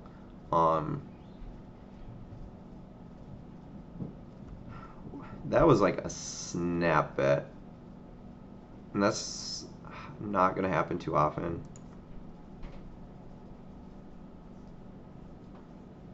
That's very strange. I'm going to be raising. I think that a 9 or a 7 would be a 9 or a 7 would most of the time be checking back that turn. Maybe a good 9 would be betting. So at that point, he's telling himself, or I mean, he's telling me that he has a 4 or a really good 9 or an overpair, which an overpair is pretty hard to have, and on the button in a 5-max game. So I'm expecting him not to have a 4 there very often, given that I bet 40 into 50 on the flop, and he just snap called, because there's just not a lot of improvements for a 4 on a board like that, and it's just extremely hard to call down. 9-7-4 with 2 hearts. There's no turn cards that a 4 can really like except for a 4. Like, let's say he has ace 4 or 4-5. How many turn cards do you actually like and can handle a 2-barrel from out, from a guy from out of position? There's just not enough. And if Gino's a good player, which he should be, is if he's playing a $1,000 tournament, I don't expect him to be calling with a 4 too often, especially snap calling that flop. And let's say he snap called a 9 or 7, which is going to happen. I don't think that he'd be betting turn that quickly for that much. It just puts him in too difficult of a spot. Unless he had ace 9 or king 9, that would make some sense. I'm not repping a whole lot by betting the turn by check raising. I'm kind of saying I have a 4 also, which is rough, but I could have like an open-ended flush draw or the nut flush draw or something and be willing to get it in, whereas he could have just a whole lot of air, or like I said, like a jack 10 or something where he's just not willing to just stick it in that spot. So I have ace jack in the blind, and we have a new player to the table, Pescado Grande. I have played against him. What are my notes on you? Pots, bad aces, out of position pre. Okay, so that was that's for Omaha. So that's just telling me that anytime he thinks he has the best hand, he's just going to be like going nuts. And so bad aces out of position in Omaha is terrible hand to have, especially be just potting it no matter what, and getting floated a ton. 10-7-6 flop. I either raise this or I fold. Calling I think is terrible. I'm just gonna fold. Give Pescado benefit of the doubt. It's a board that he can keep barreling with his air or his pair plus gut shots or his basically anything he can keep barreling there. Whereas I can't do anything except for raise or fold that flop. A backup plan would be to call and hopefully hit a jack or an ace and then let him bluff, but that's going to happen so little of the time where calling out of position in that spot is just not going to be profitable. Nine deuce of spades. We'll give this up on the button. I still, even though I showed down that set of jacks, I still think that my image is pretty bad against these players. Gino's given me some credit, and Pescado Ground will probably give me a little bit of credit because they haven't played against me yet. But Brittany and Check Yourself, I don't think will still won't give me credit, and I still think Brittany is definitely willing to 3-bet me light a lot and put pressure on me. He's kind of rolling. He's feeling good.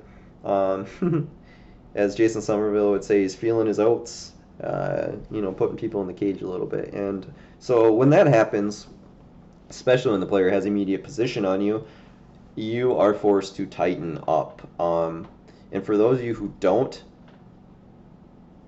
learn how to adjust your game, because you are going to lose a lot of money when you're trying to mess with a good player who has position on you, who's feeling good.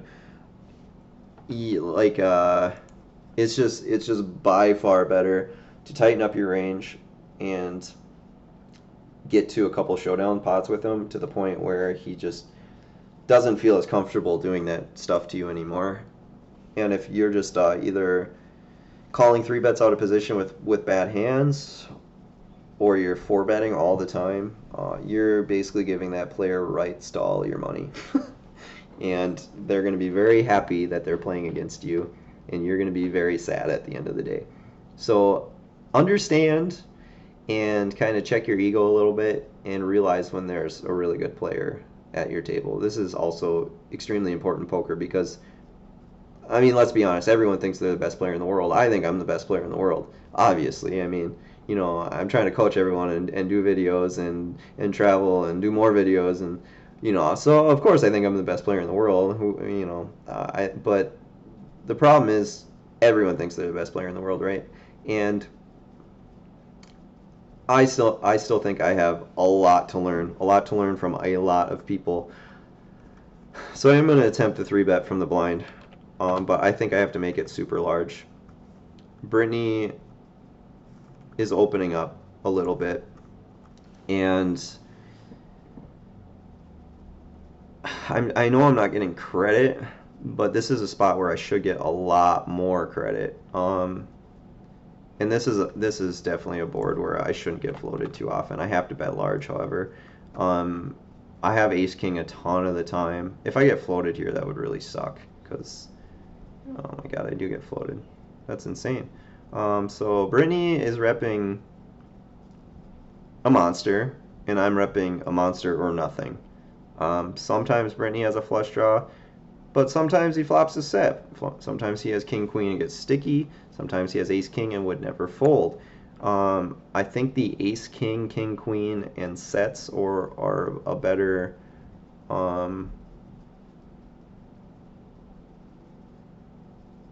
Okay, so a 10 hits the river. He's going to be checking back ace king and king queen there all the time, because he understands that there's no value. He doesn't want to get shoved on, right? And hopefully he has a hand like 7s or 8s or 9s, because that's possible. I could be betting for value, but I think that he has ace king or king queen a lot of the time also. Okay, so I could have bet for value with that 10. My image just went down even a little bit more. So obviously he did have a hand, 7s, 8s, 9s, and I have to take into account how quickly he called the flop. If you guys notice that he snap called the flop because there's only one overcard, and he can get to showdown that way. So I have to take that into account where I should be considering double barrels at that point. And because I checked queen high on the turn with nothing, and he knows that now, he might give me credit for he may give me credit for double barreling. Although I'm just not getting any credit regardless at this point, which I'm still very surprised at. An ace is just too good to be giving up. He's starting to put me in a lot of funky spots. So I think I have to be betting here because for multiple reasons. I'm going to bet on the smaller side. Whoa, that's not on the smaller side. Okay, so the reason I bet this is if I have an 8 or 4 or an ace, if he bets, he knows I'm probably not going to fold, right? Or I mean, if I check, and he puts me on an ace 8 or 4 after I called the flop, I'm definitely not folding the turn, because my two pair just got that much more stronger in overall strength. And I can rep a bluff by betting that ace. That's the thing. Or I can rep a hand that could be bluffed. Like, let's say I bet an 8 or a 4 on that turn into him. He could put a lot of pressure on me. And it's not a lot of the time where someone's going to make 3 aces there and lead. They're probably just going to check trap again.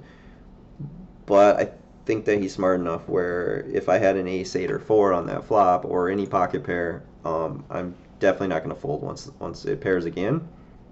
So I'd much rather, instead of him just checking back and a chance to improve with some sort of random gut shot, I'd much rather be leading into him with a chance of him bluff raising. I thought that was just a lot better of an option.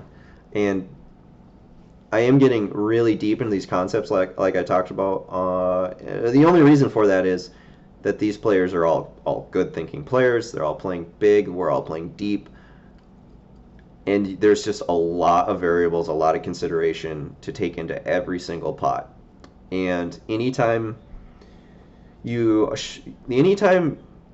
start thinking this way, you start transitioning, I would say it would be at the larger buy-in tournaments, or very rarely in cash games against the best players. You can think this way. Otherwise, don't dumb your game. I just had a conversation with a buddy of mine who's a dealer, and he's really trying to improve his game, which is awesome. You know, I'm proud of him for that reason. And a conversation that we have is he out levels himself a lot, and the problem with that is, especially if you're playing a little bit smaller, you are consistently either going to be hero calling, thinking you're good because you out leveled yourself, or you're going to be doing some fancy plays where people get super sticky. Like here, I could try and rep something. However, Gino checking down, I think that he has ace high and is just willing to call and get sticky. Yeah, so he made a pair of threes. He would never be folding in that spot. So it's a concept that hurts people a lot, I think, because everyone that is trying to get better loves the strategy behind poker, right? They love it. They love the psychology, and it's great to see. Like, the people who are really trying to improve their games are actually the ones who deserve to be playing higher. However, they don't have the bankrolls to do it, and they're playing lower.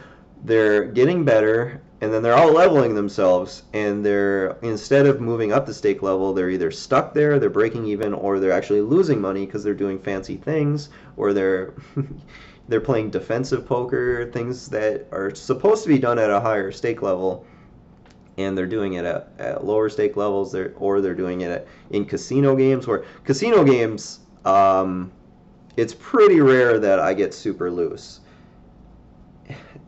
The thing is, I have this conversation also for psychology, is in a casino game, 7 out of the 9 players do not wake up. Let's say they go to work, they worked all day, they took care of themselves, and they had a stressful day or whatever, and they're go. They're not gonna go shower, get ready, get dressed, drive a half hour, 45 minutes, or an hour to a casino with the same drive home and fold. This is a super, super important concept to understand, especially people who play 10 hours or less. If they go to a casino and play 10 hours or less a week, they are never, ever, ever going to spend that 10 hours folding. There's no value for them doing that. They're there to have fun. They're there to make money, just like everybody. However, playing that style, they're going to lose money a majority of the time, unless you're out leveling yourself. And that's a huge like, that is actually where the majority of these loose players make money, is from decent players who open up their game big time against them, and don't just dumb their game down and wait for value hands and go for value. And I used to do it all the time also. that's who I would lose vast majority of my money against, would be these recreational players. And the good players I'd almost never lose against. I'd always beat. And I could never figure it out until I realized, and I had, many conversations, long conversations with people. I think he's got absolutely nothing. Can I get him to bluff? Or probably not. Or can I get $10 out of him maybe? Ugh. Probably not. Okay, yeah, he had absolutely nothing. I didn't think he'd bet the river anyway. Yeah, so this concept that, and I talk it through with my buddy on that I was telling you about, the psychological one that sets up his image and has it set for almost life at this casino, where people give him no credit anymore because of the ridiculous shit that he pulls off. And it's just so important to understand that people do not go to a casino, like I said, to just sit there and fold. There's no entertainment in that. There's just no entertainment. They want to play hands, they want to talk, they want to laugh, and you cannot blame them for this. I would do the same exact thing. If I played poker only, let's say I played poker 5 to 10 hours a week, and I worked a job, especially if it was stressful, even if it was a no stress job, where, and I just loved it, which is awesome. It's great when people have a job they absolutely love. That's like the best thing to ever hear. And you go to play poker for 3 hours, 4 hours, and you're trying to hurry your session up a little bit because you have to work in the morning. Why would you ever blame these people for playing all sorts of cards? That's what I don't understand. And they get berated all the time. Like, I can't believe you play 5-3, for a raise pre-flop or whatever, and they get berated, and they don't understand. They're like, why are you getting mad at me? I'm just having fun. It's like, of course they're having fun. Of course they're doing this, and it's awesome. It's such a good thing to see. This is so good for the game. Not only does it loosen up other tighter players, but it brings more action in, because the other action players that actually put money into the pot and aren't a huge nit the whole time, they want to come play with these other players. It creates a whole new dynamic for the game, and it's pretty much the best thing ever. It's literally one of the things that tilts me the most, is when someone is gambling, they're putting in money with mediocre hands, they're calling a lot pre-flop. They're like the action players at the table, right? And other people are berating them and trying to, telling them like, oh, don't do this, why are you doing that, I can't believe you do that. Like, they're there to have a good time. Let them have a good time. And enjoy your hands with them while you can, because if every single person in the game improves, you're going to have a really hard time making money. Now, I'm out there to help everybody improve, but the thing that I understand, the thing that I know about poker, is that a small percentage of people are actually putting in the time and effort to get better. Now, no matter how much coaching I do, no matter how many videos I put out there, no matter how good my content is, there's still going to be a lot of arrogance in poker. There's going to be a lot of people who think they're very good, who aren't willing to read things, who aren't willing to read a book, who aren't willing to watch videos, who aren't willing to put the time in. And then there are a lot of people who understand that there's a lot of room for improvement. Even for as good as I think I believe I am right now, I still am constantly trying to improve. And I have my mechanics down to a point where I believe there's not a ton of improvement left there. But psychologically, and my outer game, I think there's tons of improvement. And that's one thing that I talk about in my video, like getting a balanced social life with your poker game. That helps a lot. Getting in tune with your own feelings and tilt, that helps immensely, especially at high stake levels. Understanding your pain threshold, that helps immensely as well.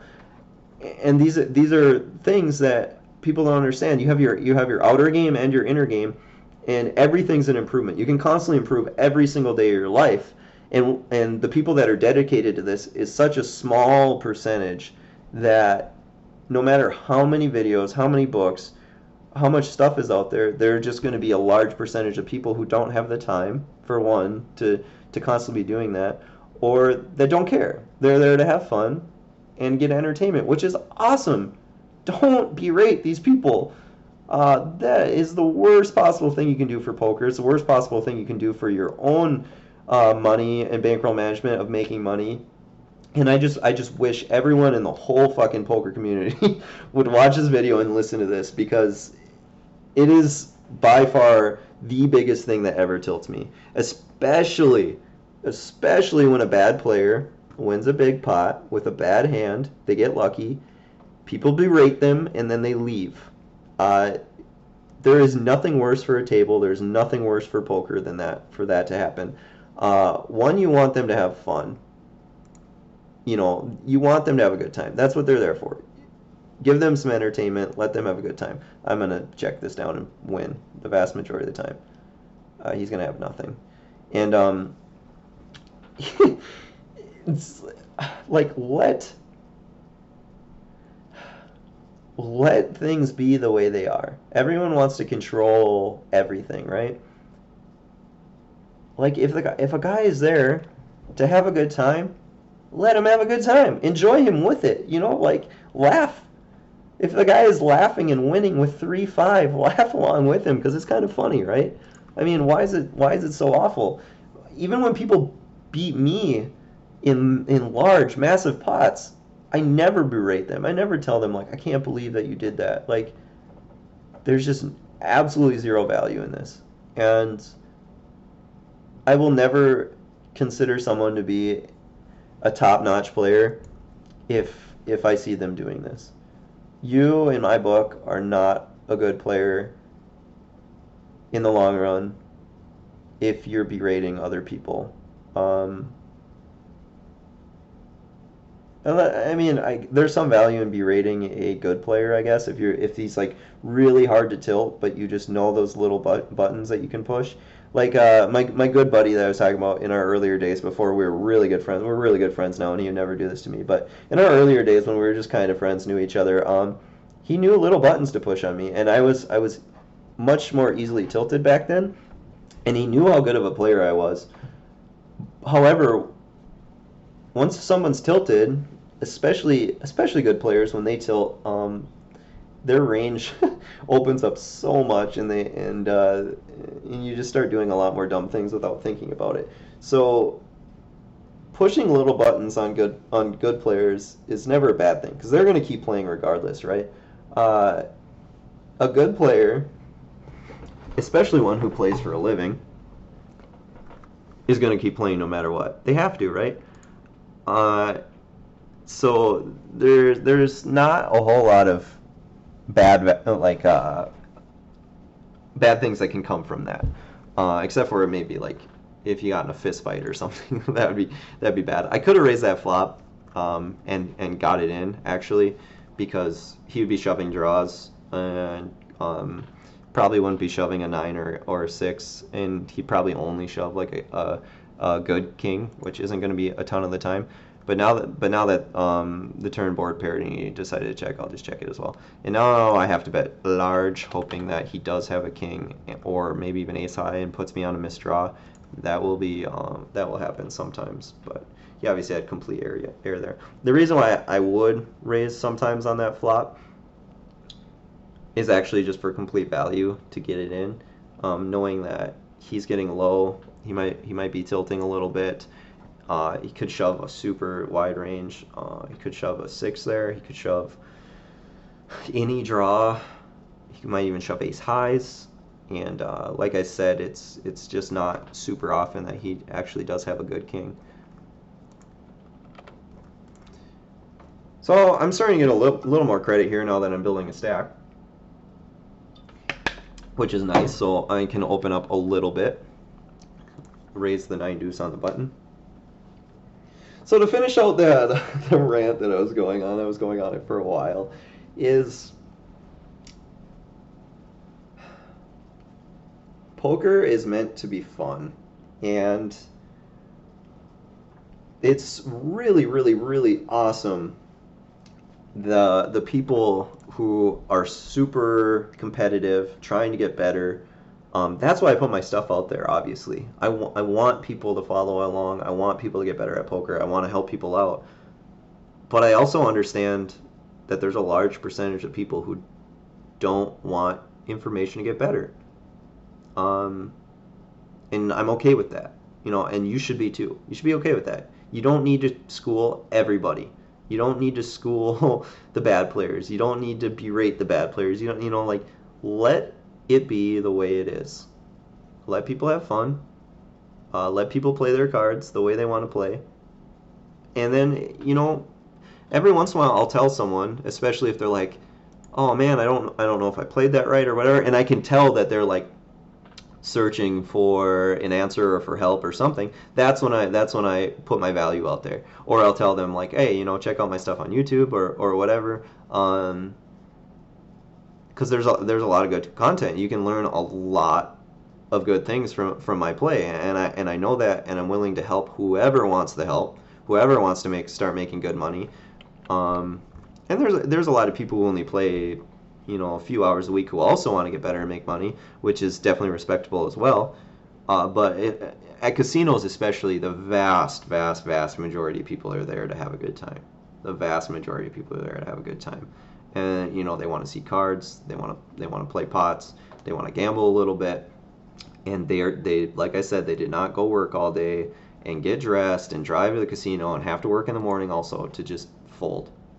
There, there is absolutely zero fun, zero value, nothing in it for them to just do that. It just doesn't make sense, and it's such a small percentage of people that actually do that. Um, so let it be what it is, and if you lose to them, so be it, and have fun with it, and let them know like, hey, you know, it was fun playing with you. I'll hopefully see you again. And guess what? You're gonna have another chance of their money. Don't think it's the last opportunity ever to win your money back. And that's what so many people do. They just loot. Well, I'm probably gonna stack check yourself here because I'm gonna call again. He's gonna bet, and then he's probably gonna shove river. So, I mean, I probably could stick it, but every once in a while he's airballing, and I think he's going to stick the river no matter what. So hopefully it's like a 9 of diamonds on the river or something like that, or king. So he's probably just going to stick everything here, and I'm going to be snap calling, obviously. Aww.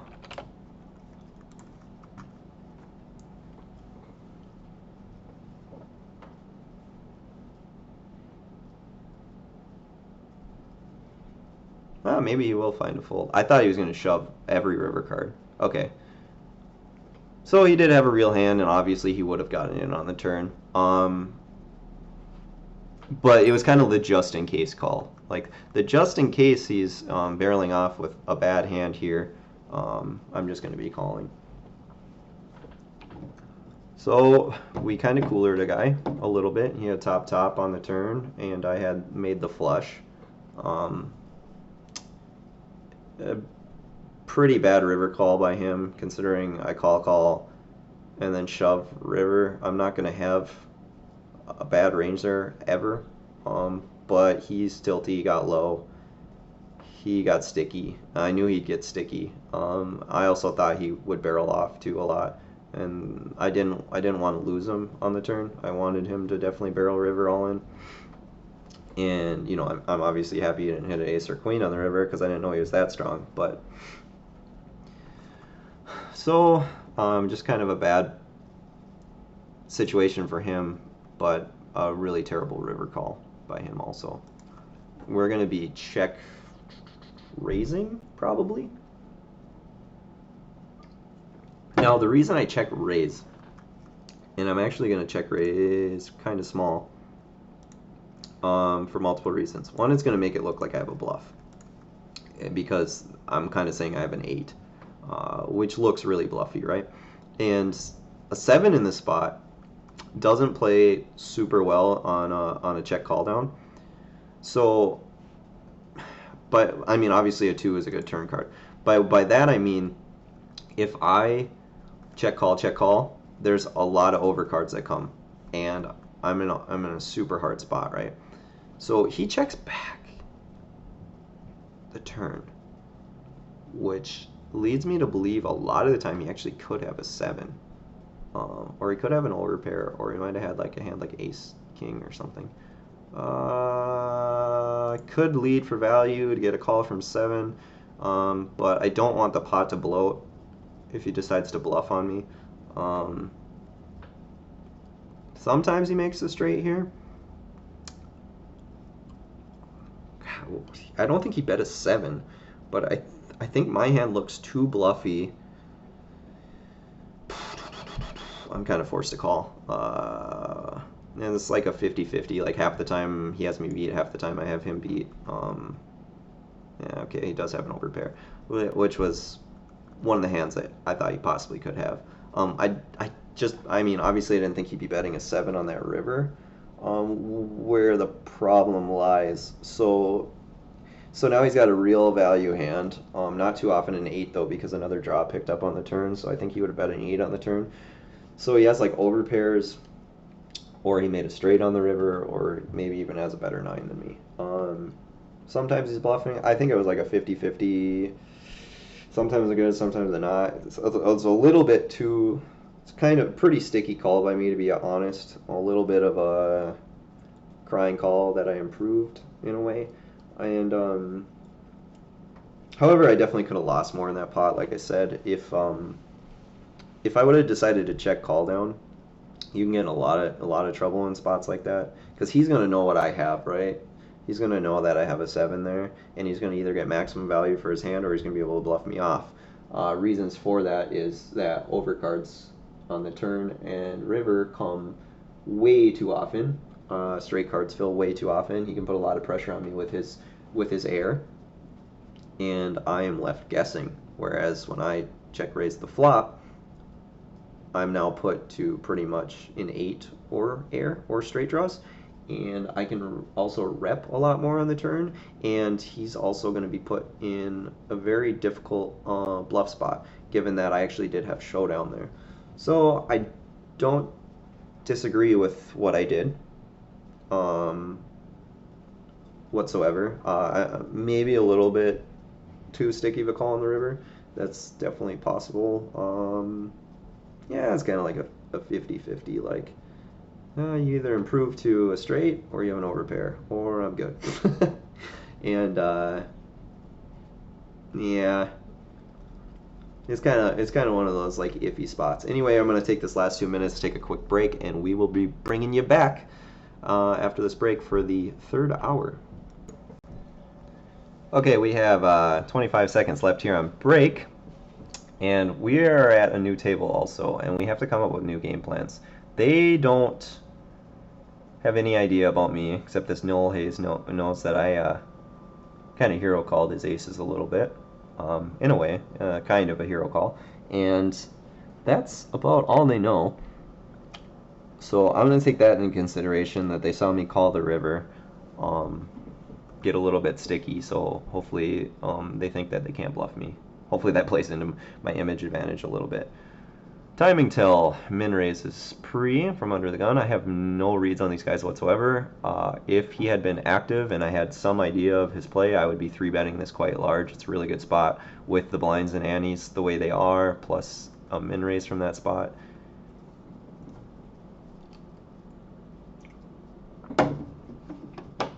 So on what I was talking about, I keep going off track, sorry. I'm just having so much fun. My buddy, who I haven't seen in a long time, who I said was a dealer, we got back into the conversation how he's, you know, getting really back into dedicating, getting better at poker again, and trying to build a roll back up, which is awesome. You know, I'm glad to hear that. That's really cool. And I've been trying to give him advice. I've built mini rolls on many sites from scratch, pretty much a lot of the time, and I know every stake level very well. And the lower stake levels, he's too good of a player to be where he's at, in my opinion. But sometimes to get to the next level of being a really good player, you have to understand when to adjust your game to a dumber level, which is hard for a lot of people to do.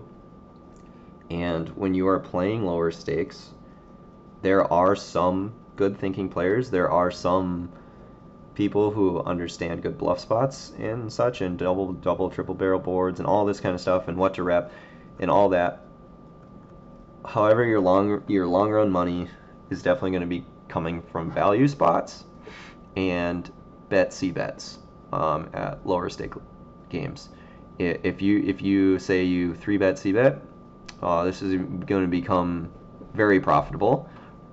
However, if you 3-bet, C-bet, bet turn, bet river at lower stake games, you are going to find yourself burning money because people become very, very, very, very, very sticky at lower stake games. If they flop anything, it's probably going to get called down. And if you start check raising flops, and if you start doing all these fancy things or floating, you are going to find yourself scratching your head, constantly wondering how they called, or how they got it all in on the flop. Things like this are going to happen all the time, and instead of building your roll consistently, you're going to be stuck or even all the time. And every once in a while you're going to have a huge score because you're playing aggressive. And that's just going to happen. When you're the most aggressive player at the table, every once in a while you are going to have a huge score. But the vast majority of the time, you're just going to be sitting there scratching your head and wondering why, because you're so much better than the field. And you're just like so confused. And this happens to me every once in a while too. When I get very, I don't know if cocky is the right word, but kind of like caught up in the game. Hersey Persy 888. I'm gonna actually throw in a large 3-bet, just kind of like set the mood. I think 250 is right. I'm just trying to like set the mood a little bit, see how strong he is. Yeah, okay. It wasn't even thinking that he was 3-betting light necessarily, because I haven't played against him yet. It was more of like kind of letting him know, like, hey, I'm here to play some poker. I want to set the tone a little bit. Obviously, if he had a huge hand and just got it in, I would have been folding. If he called, I would have probably been shutting down, because no one's going to call a 4-bet that large with shit. And okay, I'm going to be leading. Because he could have an 8, he could have any pair. Like a lot of the time he's calling pre with like 4s, 5s, 6s and won't be folding. And sometimes he has a king, not super often, but so, and he could be also even floating. And now I'm just gonna let him have it, or I mean, pretend like I'm giving up on the pot. And he checks. So now a lot of the time he's gonna be thinking that his pair is good, right? And he's not gonna snap check a spade draw, I don't think, on the turn. So a lot of the time he has an 8. Or he has 4s, 5s, 6s, 7s. Hopefully not 8s or 9s, because it's possible. Or he might have jacks or 10s, but not super likely. So I'm going to bet large to make it seem like a bluff. Become very... and he snap folds, which is quite strange. Not really understanding his range much there. He must have called with ace 10 on the flop, or ace jack or something, and then given up without, I don't know, I gave him a chance in case he was floating the flop too to bluff the turn against me, and he didn't. So I'm not, timing tell is probably not very good given the way the hand played. I raised pre, he called. I bet flop, he called, snap called.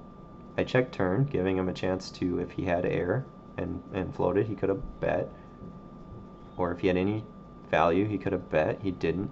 The river came, I bet, and he snap folded. So given that he snap folded, he didn't have value hand, he didn't have a pair, unless it was bottom pair, and he didn't take advantage of him possibly floating either. So I don't give timing tell much credit at this point. I don't think he's very good.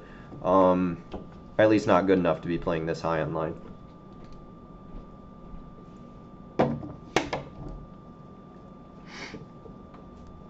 Okay. Pretty soon the blinds will be 10-20 with a $2 ante, and action should get pretty sick, because remember, this is all cash value on the cage. Okay, Noel Hayes last time had aces. That wasn't very fun. You can play 5s multiple ways here. I think if BTC Blade calls, I'm gonna be 3-betting. Ooh, and he 3-bets. Okay, so I could 4-bet or I could call. I think calling is okay because I'm going to be put on a super, super strong range. By just flatting that, I'm going to look really strong. It's going to be kind of scary for him to just keep going with it. And I have a lot of set value, I think, also, especially if Noel Hayes calls. And 4 betting could be okay, but I'm just not sure about BTC Blade yet. Just not sure about him yet. He's probably going to c-bet this no matter what, because oh, he c-bets very small. That's actually really smart of him, because if he has air here, he still gets the ace, king, aces, kings, and queens credit. And it's like impossible for us to raise. That's actually a really, really good bet sizing by him, to be honest. I'm forced to fold, especially with Noel Hayes behind me. And so if he has air there, he can he has a lot of wiggle room to double barrel the turn, and that's one thing that I kind of do a lot. You finagle your bets a little bit so you have wiggle room later on. So if you bet size properly, you can still get away with a decent bluff size later, given certain turn cards and stuff like that. So it was an extremely smart bet size by him.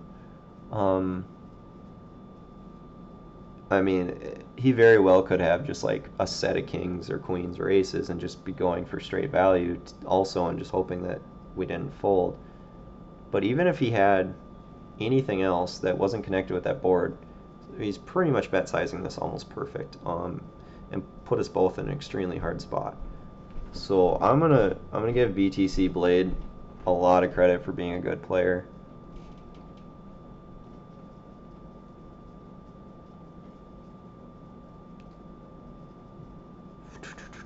And Noel Hayes called the flop and then folded the turn, which is strange. So he either had a queen or Jack 10 maybe, or Ace 10, and was floating and with a straight draw or gut shot, and or maybe he had like Ace Queen or Queen Jack or something, and just gave BTC Blade the benefit of the doubt on the double barrel. And now he elects to 3-bet, putting Noel Hayes in a bad spot. BTC is probably a pretty good player. So I'm glad he's on my right. And he's someone who I could get fancy with. Limp button or raise it? Well, we're at 10-20 with 2. Yeah, let's just call. Okay, so I haven't limped against these guys on the button yet, so I have no idea what they're capable of, what they want to do, what they're what they think of me when I do that. Obviously, with the caller there's just not much I can do. And I also want to reset my image also, where when I'm betting I get more credit, when I'm calling I get more credit. Sometimes when you play soft like that, like limping the button, or you're not super aggro, you just kind of get a little bit more credit when you actually do decide to take a line. And especially that these, wow, that was a good value bet by. Especially when these oh, maybe it wasn't that hard. Especially when these blinds get a little bit bigger and someone flops a little bit of equity, some sort of pair, they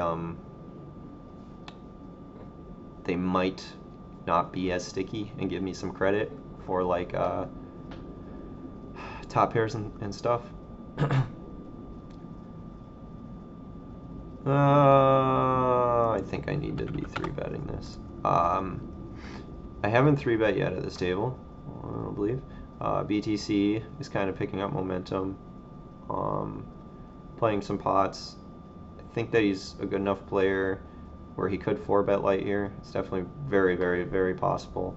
I might even have to 5-bet light, given that I have an ace blocker. I wouldn't be surprised if I see him bet like 250 or 260 here, to be honest.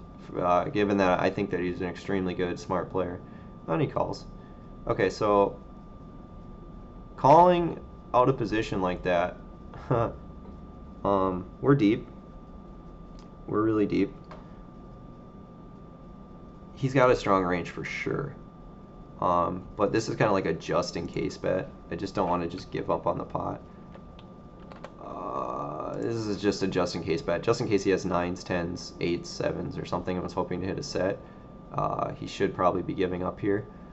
Okay, that was all it was a just in case bet. Because a lot of the time he does have ace king, ace queen, kings. I mean, ace king, ace king, ace king, ace queen, or big pairs that he's hoping, you know, that I bet off. Because if he re-raises this back, he might think that I just fold, and he could get trappy there as well.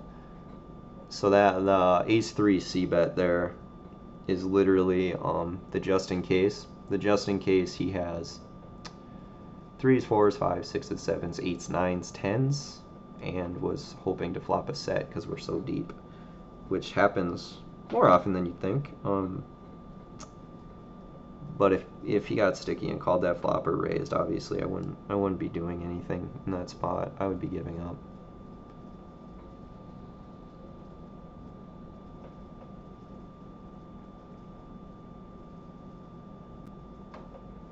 So more on this concept of dumbing your game down. What does that mean exactly? That just means getting back to the mechanics, and I know that can be a little bit boring sometimes, and it really is frustrating. I think that's where it comes from, is that when either you're on a really big downswing and you have to move down limits, or you're like starting from scratch again, and you're literally just too good of a player to be playing at the stake level you're at, it can be very, very, very frustrating and draining to your energy. Like, you can't believe the amount of time and effort that you're spending to make such little amounts, right?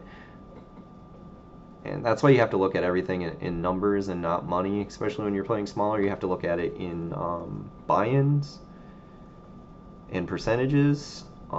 Because if, let's say you're playing 5-10 cent and you win 20 bucks over 4 hours, you're like, woohoo, you know, like 20 bucks, sweet. But I mean, you're up 2 buy-ins, right?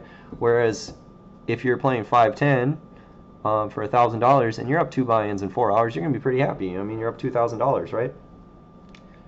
I'm gonna get way more street cred here by calling than raising. That's such a good turn for me to bet too. It's not too often he bets 7. He would bet an ace. I'm just gonna half pot this.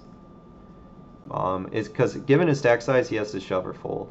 I mean, he might call if he has a strong ace or something. But okay, so the reason I call there with king high is because on a board that dry, I get a lot of credit for calling a big bet there.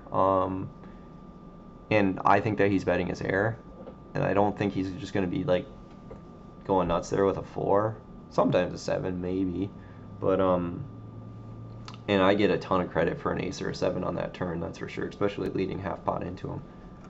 And he's got this stack size where he can't float.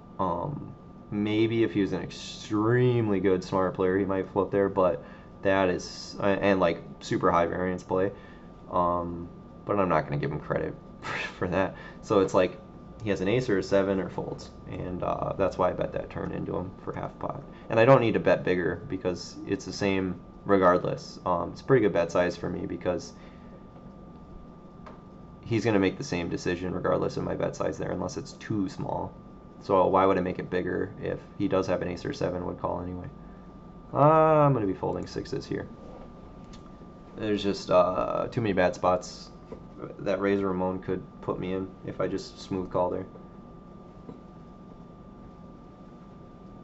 And 6s could be beat by Noel Hayes, no, you know, like pretty easily as well. So I completely understand the frustration for all the people that are playing smaller. I've been there 100 times. It sucks. I understand. You just have to realize that you're playing for the long run, and you gotta find that happy median. And I think that comes with everything else going on in life. If you have a lot of other awesome things going on in life, it's very, very, very easy to play poker and have fun. And you'll find that. It's very, very, very easy because you'll realize that you do love the game. But the frustration comes when you're putting in hours and hours and hours and hours, and you're learning and you're training and you're playing, and and you're still stuck at these small stakes and you're not making a lot, it can be extremely frustrating, right? So how do you get over that? I think you get over it by balance. I really do. Balance is so important. Even if you're playing high, like balance is just so important in life. Get out there, be active, work out. Have a girlfriend or boyfriend, stay busy, and when you do play poker, you're going to be much more concentrated. You're going to play better. You're not going to tilt as easy. I have a video on this as well, and it's so important. And I never used to, when I was younger, I never used to have this balance. I would either be all social life, all going out partying, all going out drinking, and not enough poker, or I would just 80 hours a week, 90 hours a week of grinding, get wore out.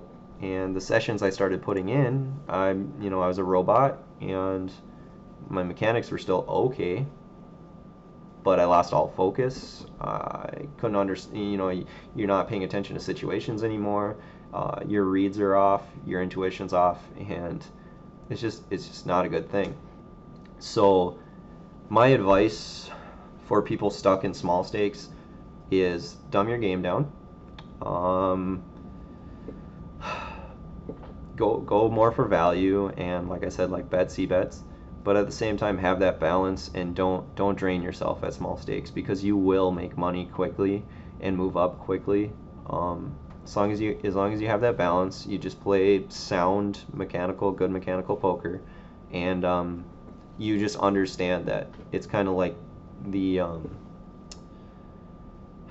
kind of like trudging through water a little bit. You're like, okay, I gotta, if I can trudge through this water for a little while, and I'm knee deep in it, and then eventually, you'll be back laying on the beach and playing at higher games where you belong. As long as you are putting in all this time and effort at getting better. I promise you, if you watch my videos consistently and you stay up on this stuff, you will deserve to be playing a little bit bigger and against better opponents.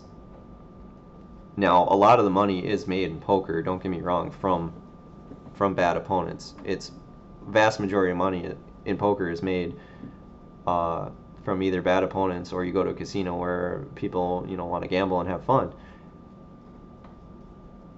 and you don't need to get fancy. So how do you overcome this? How do you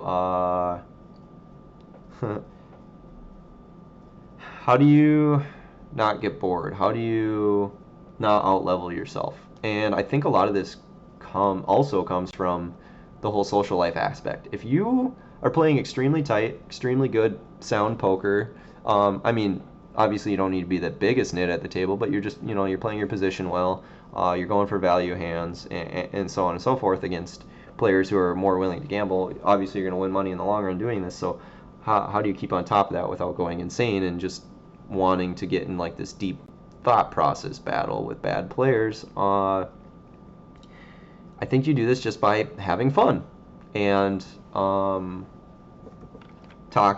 a lot with people. Sometimes it's hard to concentrate on the game and what's going on when you're talking.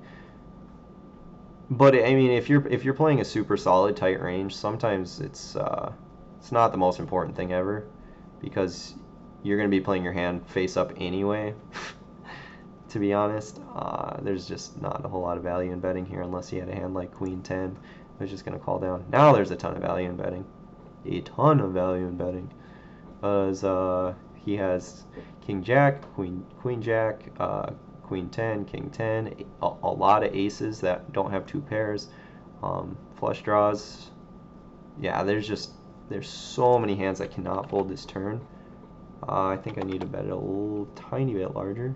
No, I think 77 and 122 is okay. He likes to fold. So he must have had 7-8 or an under pair there. To the ace jack 10. So yeah, dumbing your game down online is, I think, a little bit easier than it is live. Just because you can always add more tables if you're bored and you're just trying to play mechanical. You know what I mean? Like if you're playing 5-10 cent and you're extremely bored playing 1 or 2 tables, and you find yourself wanting to level and wanting to open your range and all these kind of things that might get you in a little bit of trouble at that stake level. I think adding tables is probably one of the better options. Have music in the background playing, keeps you focused a little bit longer, and add a couple more tables. It'll keep you mechanically sound. This is also important, especially if you have rake back. Also, I think going over like 6 tables though is super dangerous. I used to do 20 tables at a time, and I used to think I was the best multi-tabler in the fucking world. I had 20 tables going, and I was I still had a win rate and I had a lot of rake back, but ever since now you'd be very, very surprised, because I'm getting a little bit older. I'm 28 now, getting a little bit older for the online world, but now I'm playing 1 or 2 tables of PLO at a time and doing very well. Thinking every situation through properly, understanding that good opponents, are also playing 4 tables or less majority of the time, especially at high stakes, and you just have to have a lot more concentration on the game that you are playing. So in live poker, you can get very bored very, very, very quickly, right? So let's talk about that. Live poker, I'm bored. What do? Option 1, start playing more hands. Not the best option, right? Option 2, I could have a conversation with someone. Probably a pretty good option, right? Like I said, I might lose a little bit of focus on the game itself. However, it will keep me a little bit sound. I'm going to be check raising this flop. It's going to kind of narrow me to a flush draw or a straight draw or a 2-pair or a set, but I think I'm okay with that. It's just not too often that he hits something here. I'm going to make it large enough. Obviously, if I get shoved on, I'm folding, but a 10-6-3 flop doesn't hit his raise range too often unless he had an overpair or ace 10 or king 10 enough of the time, or 2 overs and a flush draw, but that's not very often either. And it's just going to be pretty difficult for him to do anything. I'm going to be calling. I don't want to be 3-betting a hand like this when he's getting short. Okay. I think I can lead this for like 75. I think is okay. I think that's an okay lead. I don't know how much credit I'll get, but I still think it's an okay lead. Persy calls and had Noel Hayes behind. I'm giving him credit for a 3, a flush draw, or a 7. I think it's going to be a flush draw or a 7 more often than anything else, unless he elects to just check here. Then he does have a 3 a lot of the time. Okay, so what do I do on this river? He snap checks turn, right? I don't think he snap checked a 7, unless he had 7-8. So, how often does he have a 3? Kind of a lot, like ace-3 or something like that. So I'm actually gonna bet like small, because I don't think he'd ever raise a 3. It doesn't make a lot of sense, right? He might have made an 8 sometimes. So I did get value for a 4 on the river, which I was happy about. And the thing was, I was willing to call a raise because it looks like a blocker by me, right? And I don't think he has an 8. I mean, a 7 there super often by just snap checking the turn, unless he already had a boat, which is possible. And sometimes when he has a flush draw there too that missed, he just raises the river, hoping that I fold because it's such a small bet and it looks like a blocker. And so I got value for the 4 on the river, which I'm happy about. I was also going to be happy about a raise by him on the river as well.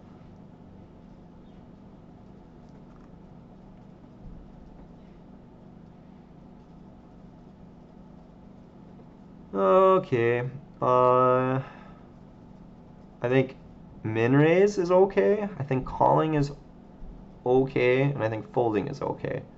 I literally think all 3 options are okay. I think three betting bigger is bad. I think min raising, folding, or calling. So I'm actually going to call.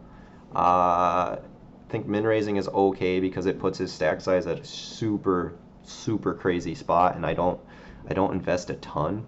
So that actually might have been the best option, a min raise 3-bet, because it puts a lot of pressure on the people on my left, and it puts more pressure than you'd think on Noel Hayes in out of position, because he's going to be thinking like, okay, how am I going to play the flop? So now he might 4-bet just large or get it in, and I'm going to be betting because I'm not going to get a ton of credit here all the time. 75 sounds like a good number. I'm not a huge fan of slow playing, especially in position, especially when I don't have a really tight image. Maybe if I had a super tight image, I might slow play a little bit, but I don't. I think a lot of the time he has a jack here. Sometimes queen 10 or 10-8 or 10-7 or king 10 sometimes, but I think betting on the larger side is much better because a jack is probably going to get sticky. I look bluffy, and if he has a 9, it's like an impossible hand for him to get away from. It's going to be really difficult. He's either going to shove here with a 9 or he's going to get sticky and call down. So I'm definitely super excited about this because a lot of time he has 8-9, 9-10, queen 9, 7-9. He was in the blind, 6-9. So I think he's got a jack, like a decent jack, or a 9 at this point. So I think shoving might even be okay. Yeah, I'm just gonna go all in because I think I have the best hand a lot, and obviously if he has a 9, he's probably gonna get extremely sticky. I mean, it's gonna be super hard for him to fold, and he got sticky with a jack. So I'm super happy about that outcome, obviously. And these are situations that I was talking about, like, why would I ever slow play when I think that I can get 3 streets of value? So I'm really happy about that outcome.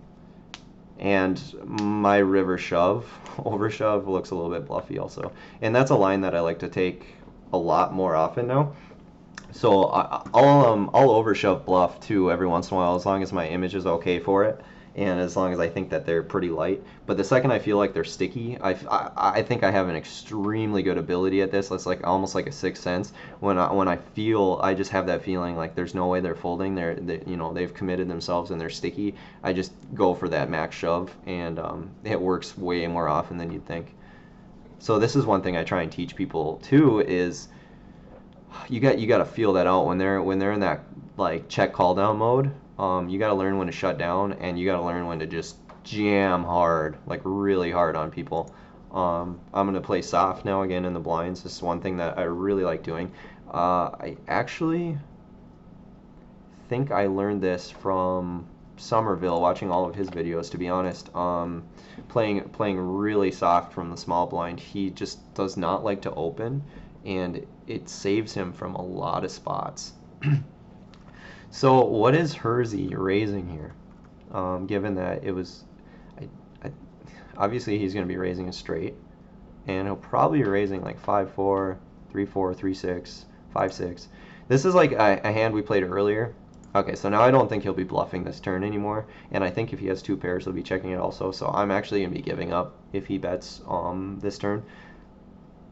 Considering it was a limp pot, check blind, he could have anything there, right? And he elects to check the turn. So checking the turn means to me that he has a straight. He has 2 pair on that turn, a lot. He has 3-6, he has 5-6, he has 7-6.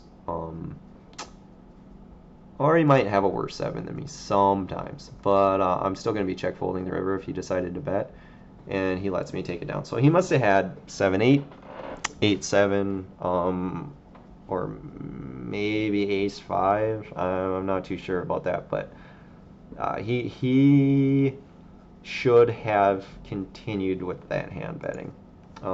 He can rep more than I can in that spot, I believe. However, I'm sure he was afraid of me just snap calling with 2 pair or a straight as well, but I think that if I was in his spot and I had a hand as bad as just 1 pair on that board, I would rep what I could, because he can rep a lot there. So I'm going to be folding the 10-4 offsuit.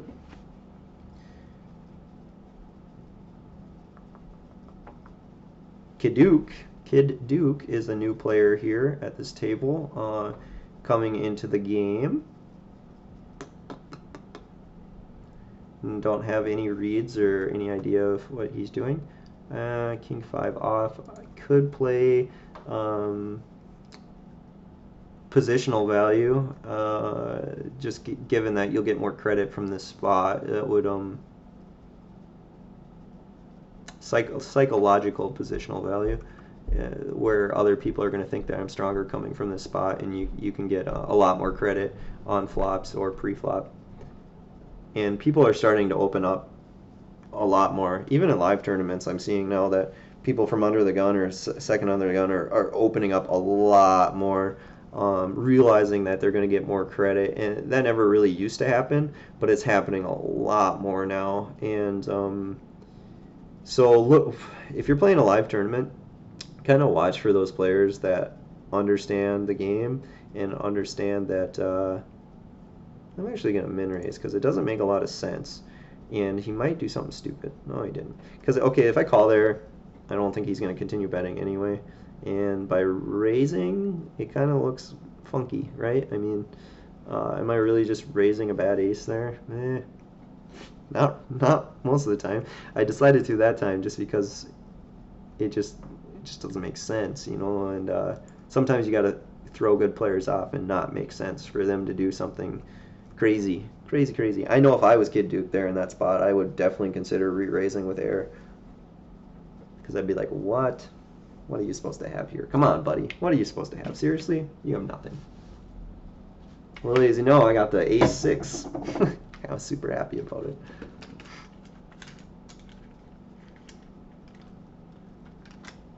So I'm going to come out with more videos in small stake games, because I know that's where the vast majority of people that are trying to get better and move up stakes and really improve their game come from, and will be a large subscriber base of mine. I'm fully aware of that, so I'm going to dedicate a lot of time to smaller games and helping people build a bankroll and improve and get better, and really excited about that. I think that everyone at every stake level has a lot to learn. I think I have a lot to learn. I think that everyone can always get better. I think, like I said, the inner game, super important to understand and day in and day out improve on. I meditate all the time now, and the difference that it's made in my game is incredible. The days I meditate and go play compared to the days I don't and go play, extremely different in my thought process. I can just tell I'm so much more clear-minded in understanding and much more present to the moment and realizing everything that's going on. Whereas if I don't, I kind of get caught up in a lot of things that are going on, and my attention span is shorter. So I'm not gonna barrel this board just because it's gonna put me in a lot of tough spots. I think too many difficult spots. And I can rep an ace, but you got to ask yourself, where's the value in repping an ace? The value in repping an ace here would only be if they had a hand like 4-5, 6-5. Like, oh, that's about it. 6-7, I guess. But I think that would have bet the flop from timing tell anyway. If he had like a pair plus gut shot on the flop, timing tell did, I think he would have bet anyway. So I could, vast majority of the time, I'm beat here by a 10, right? Someone has Jack 10 or Queen 10, unfortunately, and I get beat, or like 10-9, which happens. Okay, he made a flush, King 6 of spades. Okay, so he would have never been folding, but not the best hand played by me ever, but not the worst either. So a lot of people there would be like, oh, I raise pre-flop, I can rep an ace, I'm going to bet it, right? But given that I had a 6 and a good 6, I was trying to think of the hands that could call me if I did rep an ace for value, and it just wasn't many. And because I raised pre from a decent spot under the gun, a lot of times they do have an ace in their range, and the times they don't, where they just have complete air, like say King Queen there in that spot, or Queen Jack, or Jack 10 or something, Yes, I give them a free card, but I also give them a chance to bluff where I can call, and I also give myself a chance to hit a queen where they also hit a queen, and then I make queens up and get a lot of value for it.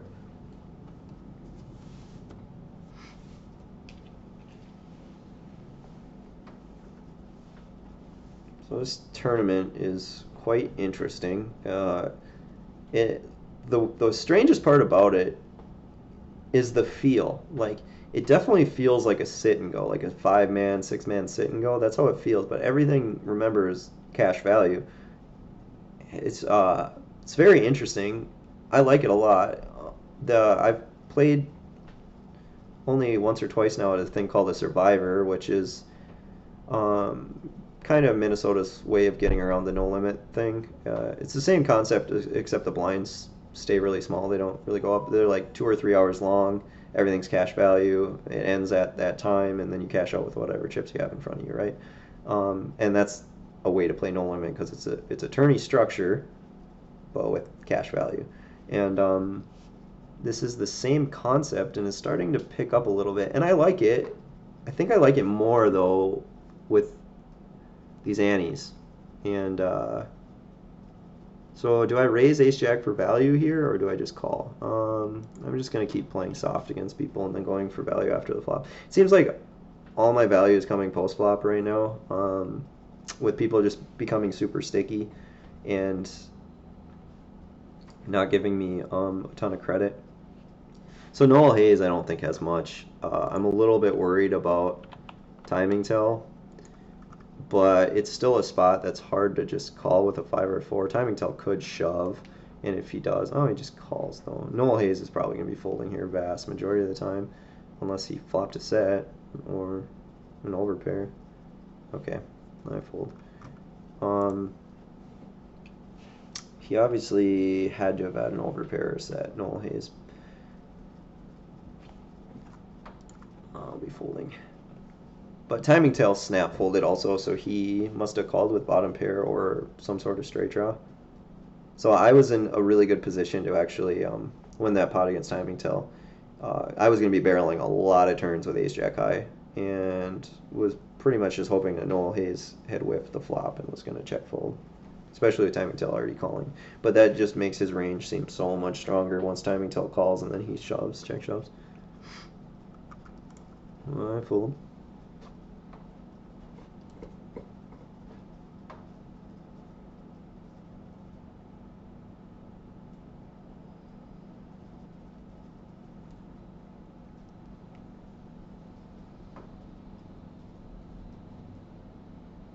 So let's talk a little bit more about casino poker. Uh, is there is there more money to be made casino poker than online poker? Yeah. Um, I think the players are worse. I think they're more splashy, and I think the difficult issue comes from. I think the hardest part, let me say that, comes from not being able to see a lot of hands, and that's where the most frustration comes. Because if you get outdrawn, or you get coolered, one of the two, in live, it takes a long time to get that same situation back, right? Because you're only seeing 30 hands an hour, whereas online you can see hundreds, if not thousands, of hands an hour, especially across multiple tables. So I think I don't want to 3-bet again. I think like I said, the value in live comes from waiting it out and having fun and going for value. So you'll find in live poker you can get so much value in spots that you would never dream possible of online. Like people calling out a position with king 4 offsuit, and and you have ace king, king queen, and you get 3 streets of value in position because they hit top pair and they're never folding, right? And this is actually for decent money. This might happen at small stakes online maybe, but you just would never see that at like 50-cent dollar or above online. Queen 6 off. I'm gonna try the limp. and see what happens. Timing tells in a spot where if I were to raise a button, he's got 23 bigs plus the antes in there. I think that he would be shoving a pretty wide range, given thinking that I'd be folding a lot of the time. He could, but when it's limped into him, he can't just open shove. It just doesn't make a lot of sense. It's just difficult, right? It's too difficult. But if he has a hand like 8-9 or 9-10 or Queen Jack or whatever, he can just squeeze shove. And I kind of take that away from him by limping there. And I'm going to be betting a 6 for protection and for value. I think I get called by a 6 or a deuce. And obviously I'd get called or raised by an ace in this spot. But and timing tell raises.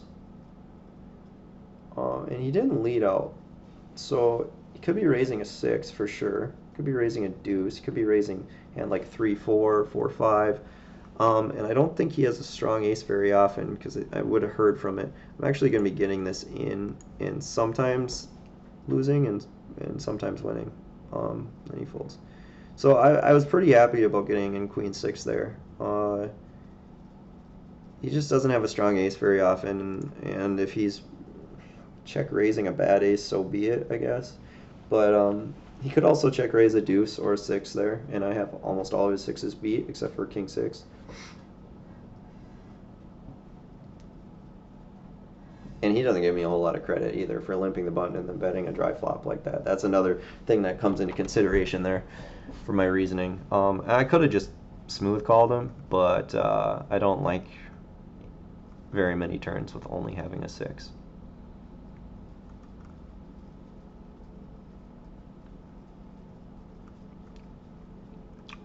Which is in there? 78.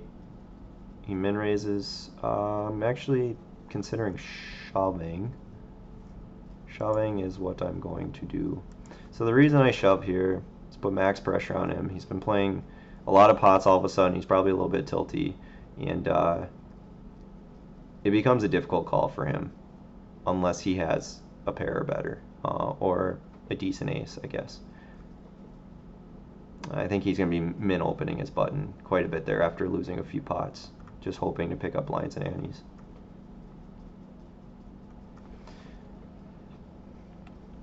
So we got a shove from Good Times. Good Times.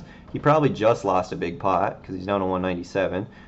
He has 10 bigs with antes in there, and I feel as though I should be calling here, expecting to have the best hand, and I do. And I flopped a monster, and it's over. So we win that pot also. That's a good outcome. Running good, playing good, and those are always the best of times, right?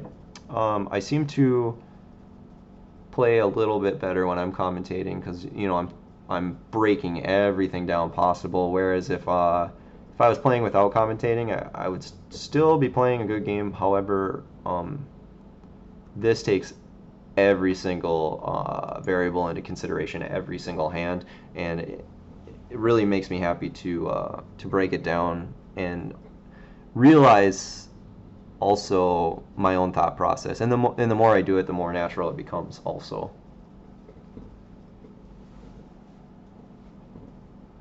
So timing tell shoves on Kid Duke, who minned, and he hasn't called yet.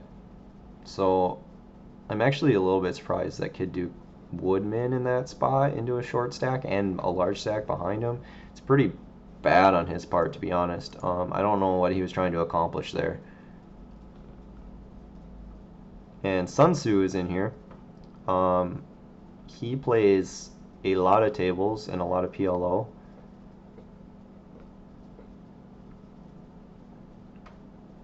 He seems to be right around that normal starting size, so my guess is he's probably playing pretty tight.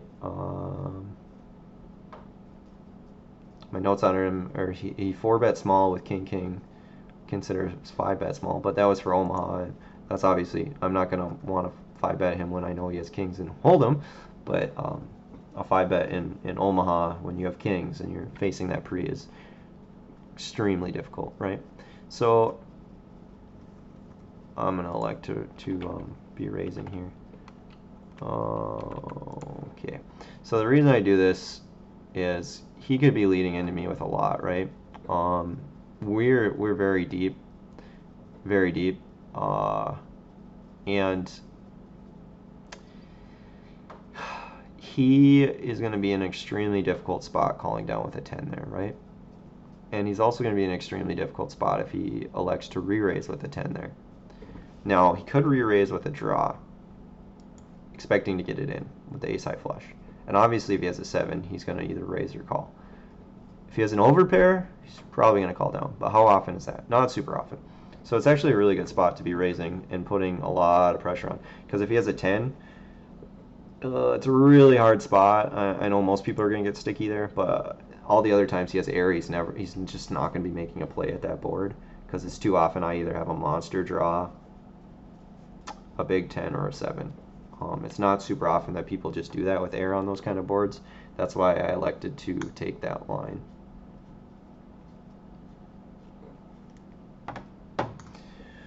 Go big or go bust at the cage. We got another min by Kid Duke. I'm just going to smooth this, hoping that timing tells shoves, and I can call and get dead money in there. Okay, he elected not to. So we're just going to play 7s and a heads-up pot here. Now, he's been minning a lot, and last time he half potted and I raised, he folded. This is a little bit more dry board, so I'm not gonna raise. I'm just gonna smooth. It definitely looks like I have something on that board, and a jack actually fills a whole ton of my range. So let's say I had a 10, obviously I'm still good. If I had a king, I'm not gonna fold. If I had queen jack or jack 9 or all sorts of straight draws, I have something there to call the turn, and he knows that, so he elects to check. Now I'm gonna be betting. Like, I think 195 is good. Obviously, 7's full is a great hand to have in this spot, considering if he has a hand like king queen, ace king, or ace queen, he's not going to be folding. It's just too hard. He obviously had complete air with the snap fold. Makes a super easy river bet for me, obviously, for making a boat. Running good in that spot, but I believe he was giving up on the pot anyway, considering I called the flop and the best turn card ever for my range came on the turn. He's going to be too afraid of me calling every bet on the river. So if he did bet, I would actually have to give him credit for a better hand than mine. Oh no, running so good, I would have flopped a boat. Look at that, sick. So, live poker. Yeah, there's a ton of money to be made at casinos, and it's a lot of fun. I just think that you need to make friends. You need to be social and talkative. As hard as that is for some people, especially for online players, trust me, I know. When you go a week of only playing online and not even barely seeing the world, it becomes extremely difficult to be social. But open yourself back up to it and just have fun. Fun is such a great part of the game that's lost. It is so lost, and it's unfortunate because I find myself extremely happy when I'm around people at a poker table that are having fun, and a little bit miserable when I'm in a game that is quiet, no one's talking, and like even if the action's okay, it still doesn't hold the same energy or environment of going and playing at a casino, right? You know. And you could even chit chat and have fun with people online as well. You know, like if you find yourself having a hard time not playing tight or playing well at smaller stakes or something, try and open up a conversation with someone, just have a good time with it.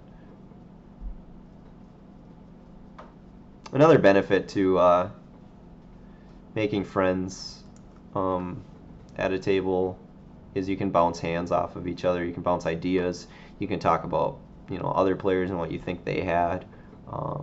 I know people ask me all the time. I get looked at all the time after a hand is over, and they ask me, they're like, "Oh, do you think that was a good fold? Do you think, you know, like, and sometimes I'm even a little bit shocked or whatever that it happens so often. Even before I have even talked to someone, it seems like I always get looked at as the person to ask info for, and I think they just feel it. I don't know how to explain it, because even if I have my headphones in and listening to music, jamming out, and playing, I still am the one that gets asked for hand information. Like if I think they played their hand well, or how I would have played their hand, or do you think I made it? Do I think they made a good fold or whatever, or a good call? And when they ask, I almost always tell them like what I think, because if someone's searching for information, of course I'm going to give it to them. Like that's what I'm doing. I'm putting out information for people who want it. I'm going to be betting this. Might even be two barreling depending on his call time. If he does call, no, he folds. I see bet that board because it's kind of board where you have to have something to call. You have to have a draw or a king or a queen to call. It's pretty hard to do anything else. Oof, raising in the spot. It's a little bit difficult, but I'm still going to do it. I'm going to be raising and folding to Sun Tzu if he shoves. Timing tell is not really in a shove fold anymore. So he could call or raise, yeah. And him 3-betting into Sun Tzu of that stack size, so I'm just going to give him credit and fold.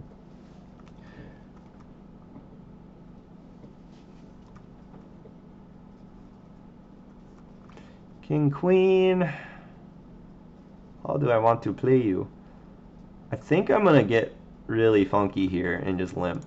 The reason I do this because I've been opening and folding to 3-bets, and I don't want to do it with a hand as strong as King Queen, and I don't really feel like getting it in pre either. So instead I'm going to go for post-flop value. I'm going to min-bet here, kind of like see what happens. I know this seems really strange, but every once in a while you can do strange things and open it up. Timing tell calls. So timing tell could call with a ton of hands. I'm going to check. Obviously he'd call with a 10, or he limped in too also, so he could have ace high, he could have a 5, he could have a 10, he could have a super wide range right now. I think if I bet out, I'm putting myself in a horrible spot to get raised. So I'm just going to check, because it might seem like I'll check call, and maybe if he has a hand like 2 random cards, that was hoping to hit a pair or something, that he might just check. But okay, he does have an ace. Not sure if he's going to call out river or not. Probably, but I'm okay with the way the hand played. It was a little bit funky, it was a little bit weak, it was soft, it was but every once in a while it's okay to throw in a soft hand. A7 of clubs out of position. 100 in there already, 40 to call. I'm going to end up making the call. Flop an ace because we're running good, right? Going to elect to check call. He's going to rep an ace in the spot if he has one or not, because he opened under the gun, and he's obviously, it seems stronger than what I have. I think raising here is super dangerous because he can rep a monster, and I can't rep a whole ton. This is another check call spot, picking up an open-ender. I think if he bets again, okay, so he snap checks. Betting again there for him, I would have put him on a pretty strong range. He snap checked. I don't know if I can get any value for this if I bet out. I think the only value is by check calling. However, check calling in this spot is also very dangerous. Because say he has ace 10 or ace jack, he probably would check back that turn also, but ace king or ace queen probably would have bet. So this actually does seem like value at this point, because if he was giving up, he probably would have just given up. He snap check turn, kind of a little bit afraid that the 8 helped me, right? I don't think he'd be doing that with kings or queens at this point. I don't have any time. Yeah, I'm going to be folding my ace in that spot. If he might wanted a free heart, that's definitely very possible. He might have wanted a free heart on the river and got there. He may have made aces up on the river. That is possible. But if he was giving up with complete air, like king queen or something like that, or queen jack or jack 10, I don't see him firing that river. And if he had a pair plus straight draw, that he picked up on the turn. He probably would have fired it and not fired river. And if he had a hand like ace 10, ace jack, ace king, or ace queen, he could very well check back the turn and go for value on the river. That is extremely possible. And if he has a hand like kings, queens, jacks, tens, nines, or not, I think I said kings, queens, or jacks, that's a super thin value bet by him at that point. And I wouldn't be calling with worse than jacks enough of the time for him to be betting, I don't think. So kind of a strange spot to have ace 7 there, but I think a good fold by me nonetheless. I think it's definitely a losing call. It's kind of like a crying hero call in a way, and a losing one at that. Anyway, I'm going to take this 2-minute break, and we will be back for the last hour coming up.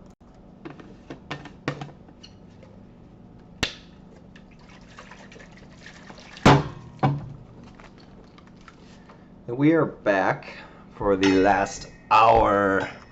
Well, I guess the blinds haven't gone up to 25.50 yet, but that's going to be a crazy hour. Okay, so 10-8 I think is good enough to bet this flop. I think I can get called by a little bit worse. I can get called by worse 8 or worse 4 or gut shots like 5, 6, 6, 7, stuff like that. I don't see myself getting raised too much on this board. I see him folding a lot, so it's also a protection bet. And he does call. So I think I'm going to bet again for value, because he might put me on a bluff for betting the ace. And he might get sticky with a worse 8, and he might get sticky with a 4. Obviously, if he has a jack, he's going to call again. So he calls again. A 5 is kind of bad for me, because he could have like 4 or 5, he could have 6, 7. It's very possible. I'm going to be checking and winning sometimes. Yeah, okay. I mean, I was going for value with the 8 on the turn. I just wasn't too sure about the 5 on the river. Going for 3 streets of value with an 8 there is possible, and it definitely looks bluffy on my part. So that was a decent option, but getting raised by that 5 would have been really shitty. I think the majority of the time I check call there, because he doesn't put me on a whole lot. He just can't, and he's not expecting me to barrel with a jack there too often, or an 8 like I did, or have an ace for that matter. And that's the reason why I did barrel an 8 for value, because it was a decent kicker, and he's just not gonna, he's gonna expect me to be bluffing the ace when it hits.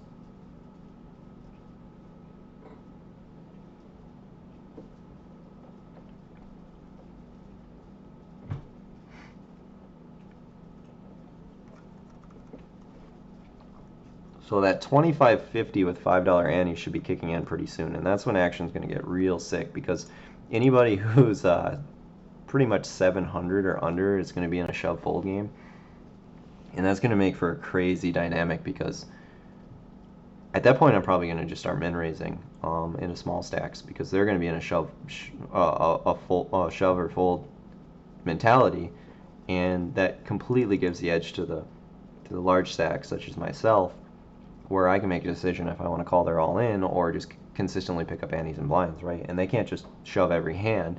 I mean, they could, but they're eventually going to get snapped off. So they're going to be in a pretty rough spot if they're 700 or less, and hoping to double up in a coin flip when they do get called.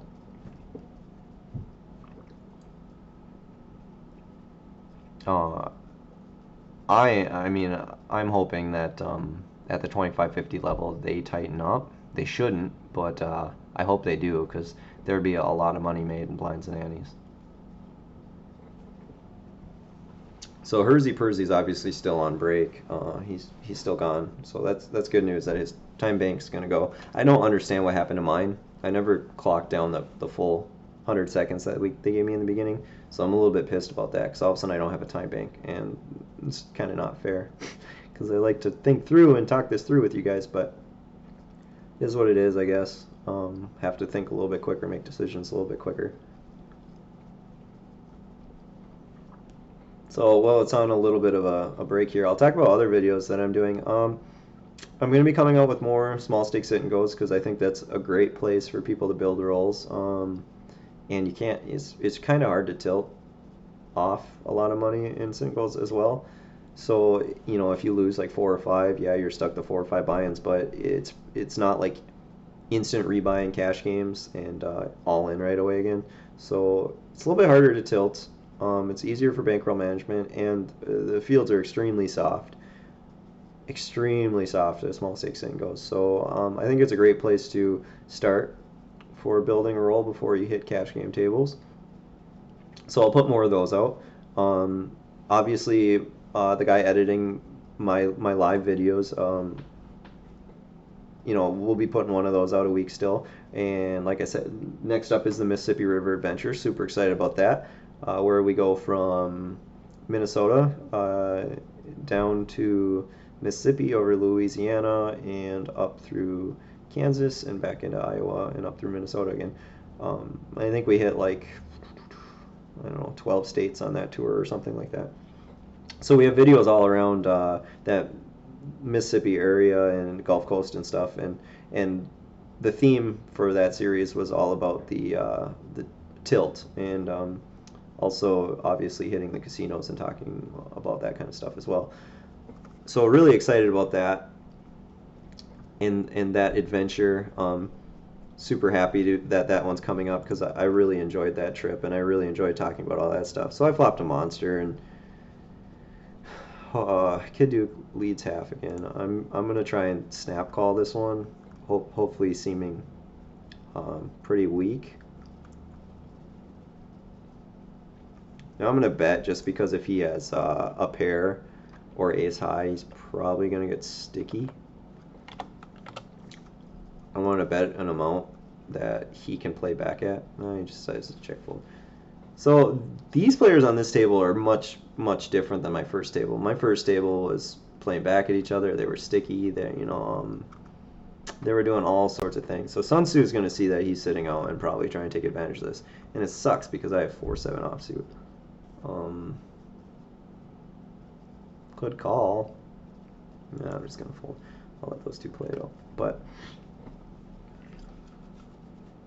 so the reason I bet that boat there, I mean, you could give him a chance to hit a pair on the river, but if he has ace high, he's probably calling anyway. If he has any pair, he's calling. And he also might take some sort of bluff line at it, because how often do I really have like the boat there too?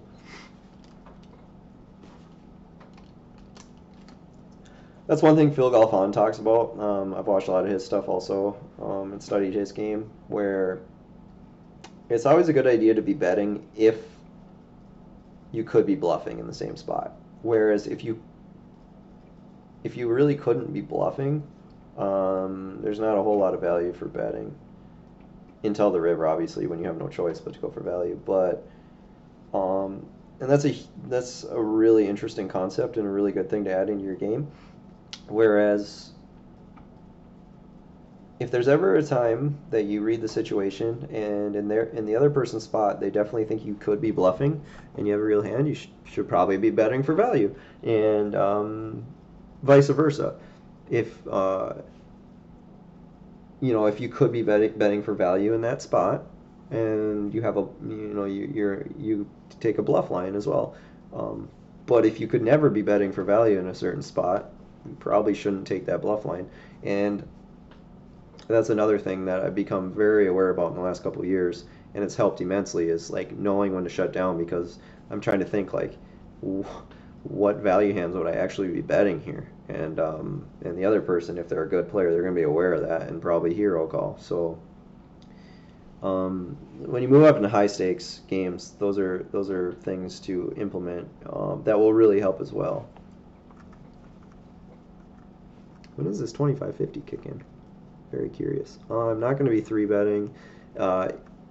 if Sun Tzu wasn't so low, I would definitely consider 3-betting and probably actually do it because Hersey is sitting out, doesn't have his button, and Kid Duke is kind of putting himself in some bad spots and min raising a lot.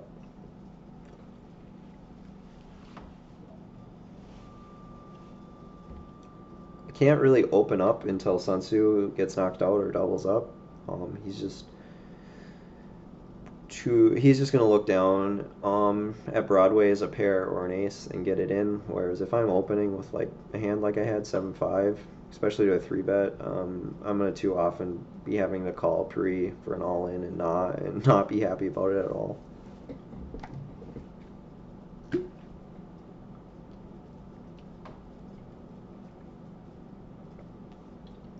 Woohoo, the cage. Everybody, you're involved in the cage. Look at this. Look at this. Look at that. Sun Tzu doubled up. Okay, so this is good news because now I can get a little bit more aggressive because it's not just going to be shove fold for Sun Tzu. I could open up a 3-bet, and I also think that Kid Duke is going to be tilty a little bit because he's been losing some pots. So this is a great dynamic, especially having a player who's been a little bit aggressive, who's tilty to your right. So he's opening up his range. He's probably going to be playing pretty bad, and I'm expecting him to not be making the best decisions. So how do you take advantage of someone tilting? I think that I still play a semi-decent strong range, but I'm going to be floating him quite a bit. I think if I 3-bet him, he might just monkey shove, we like to call it, spaz shove, monkey shove with anything, and I would just be folding if I was 3-betting light. So instead, you want to be outplaying them post flop, and you want to be floating with some strong ranges, and kind of letting them spew off. In essence, some players when they tilt really hard also call fold a lot without realizing it. Like they have that temperament going, and they're just like, call, I want to hit something. Oh, I missed again, fold. Call, I want to hit something. Oh, I missed again, fold. A lot of people have that concept where they think that if someone's tilting, they're just willing to gamble with anything. Where there's another side of tilt where people are so frustrated because they can't hit something, where they just keep trying to hit a board, and they start playing hands they never would. They start playing out of position a lot, and they're just so frustrated that they can't hit something. That is their main goal. They're not at that point. They're not even trying to beat you. They're trying to beat the cards. They're trying to just hit something, and they lose a lot of money in the process. And if you realize this and you start basically bet without any remorse and just keep bet, they just call fold a lot. Like I'm gonna try it again. I'm gonna see if he's in that call fold tilt mode. So I 3-bet really small, so it looks like my range is pretty good. I mean, pretty strong. 110 into 190 is okay. Obviously, if he has a jack, he's just going to shove. And if he has like 6-7 or something, he's going to shove. Maybe even 7-8. Okay, so he does shove on me. But given the dynamic that I was just talking about,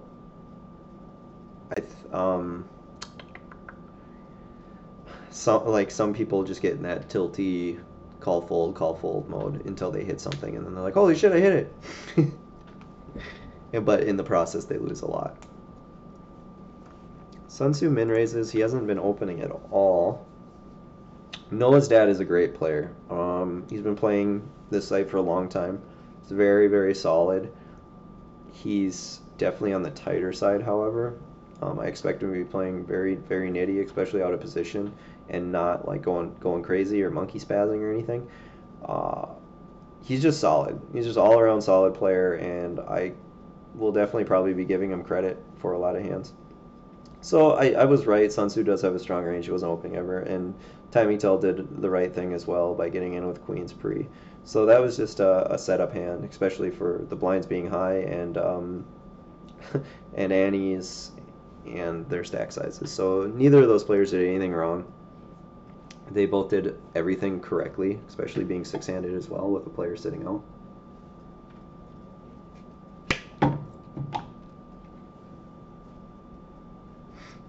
Okay, so my plan for Noah's dad is to small ball him pretty much. Keep small pressure on him because I don't expect him playing back at me. And if he does swell a pot, I'm going to be extremely cautious and defensive, because he is kind of a go for value with strong range type hands. Like, he's not afraid of big pots by any means, but he just plays well, and he'll play his position well and stuff also.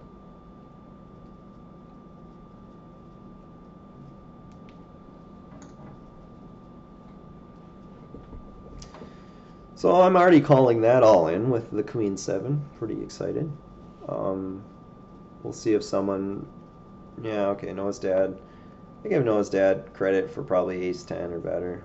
Ace 8, okay. A little bit off, but... He knows that that hand is definitely better than the shove hand, so that was a good play by him. Unfortunately, Timing Tell hit a 3 against him, which is good for us. Anytime someone is low with a stack like that, especially since this is real money value and they have to shove, that puts us in a extremely good spot to pick up 200 bucks, you know, so, or 167, whatever he has, because he's going to be shoving a much smaller range. Okay, so now the question is, what do I do? Do I shove all in? Probably. As spazzy as that seems, it's pretty difficult call. I know that Kid Duke is opening a super wide range on an inactive player. Blinds and antes, inactive player. Kid Duke is min raising a lot to 100, or you know, doubling the bet. This is super unfortunate. So do I put in 162? And Timing Tell is going to be calling everything. And there's a dead 55. Alright, this is going to be a super gamble, but because of the dead money in there, we'll take it. I don't expect Timing Tell to ever fold. Ever. He should be calling everything, which he does. Oh, and we got it in good. Thank God. Look at that. Deuce. Well, so we peeled that. That's a pretty high variance spot, obviously. I don't expect 9-7 to be good very often, but with the dead money in there, it's an okay play.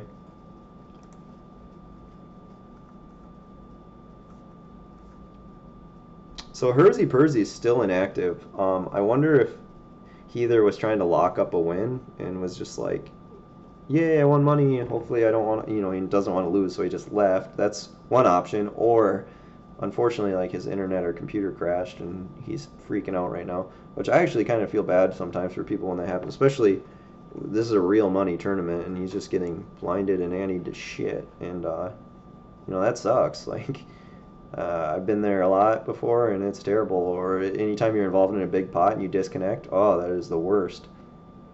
The absolute worst. Or if someone shoves into you and you have the nuts and you can't call because you disconnect, that is also a terrible feeling. That will put you on tilt. Okay, so we got aces against Queen 10, and oh, he's got a shot.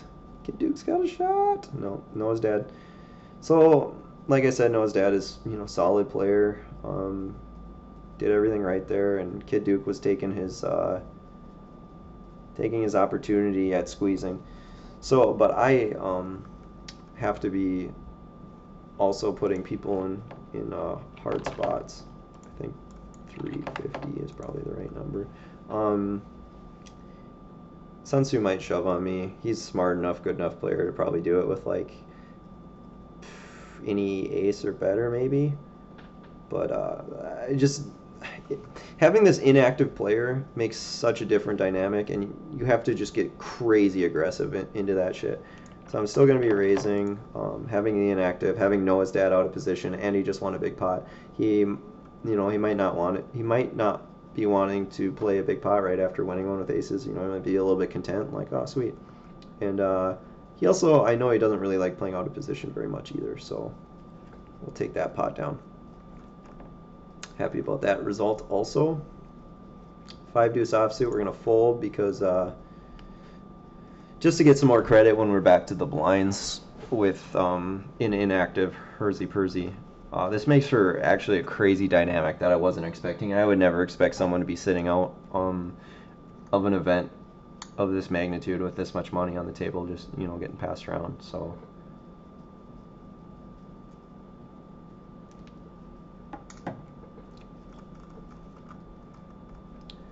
Splooge Luge is the new player. I might have to edit this guy out of the YouTubes. He mins 6-4 offsuit. So let's say these two players fold. It's going to be 50 to call into 200.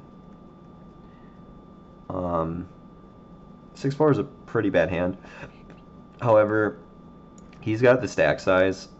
Okay, obviously I'm going to be check folding that flop because I can't rep any of that shit and he can rep everything. But given if it was like any other sort of like dry flop, I could either float or raise, and his stack size would be extremely difficult to do anything with air. So I think it's an okay call with lots of plans after the flop. But a flop like King Queen 10, there's just no way I'm gonna do anything at that. No shot.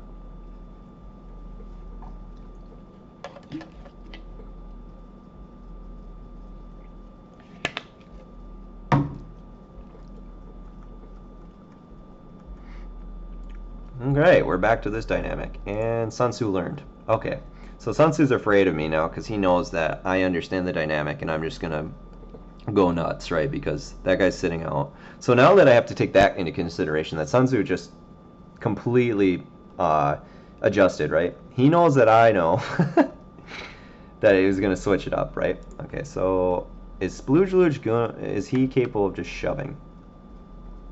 I'm not sure. So I'm actually going to limp, get the dead money in there, have a better value hand in case we both flop a king or a 10, and at that point I'll play him post flop. I'm going to see what he as a player thinks. Like, okay, so he does check. I'm obviously going to be betting this flop. I can have a stronger range majority, much more often than he does.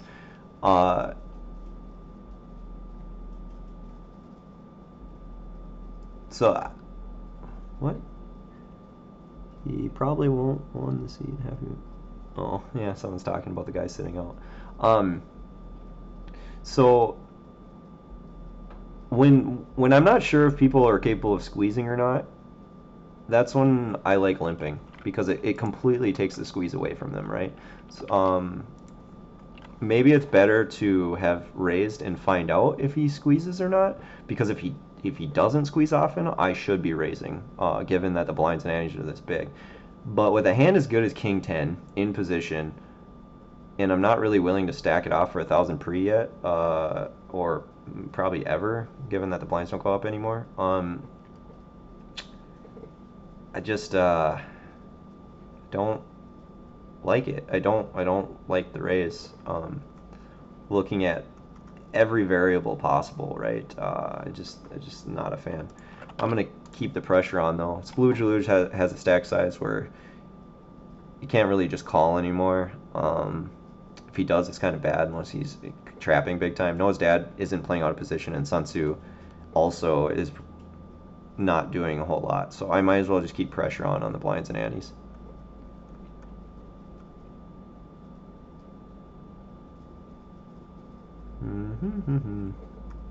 Sun Tzu tanks.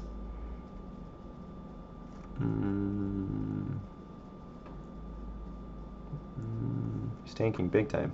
Either he is away or he's really considering what to do with like a small pair, if he should shove it or not. Okay.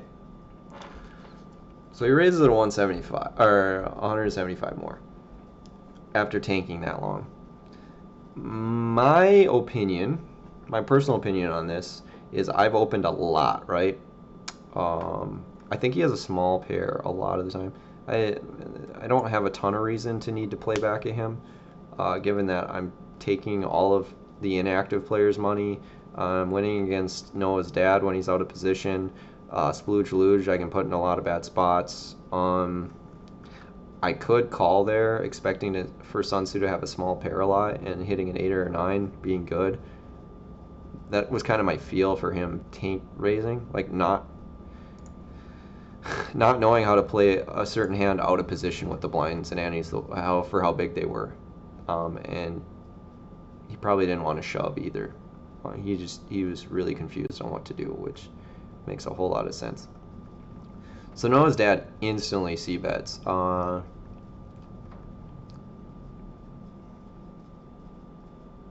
I think he's the kind of player would c-bet a king here, but I think he'd also be c-betting his heir, and I don't think he's going to continue c-betting heir in this spot.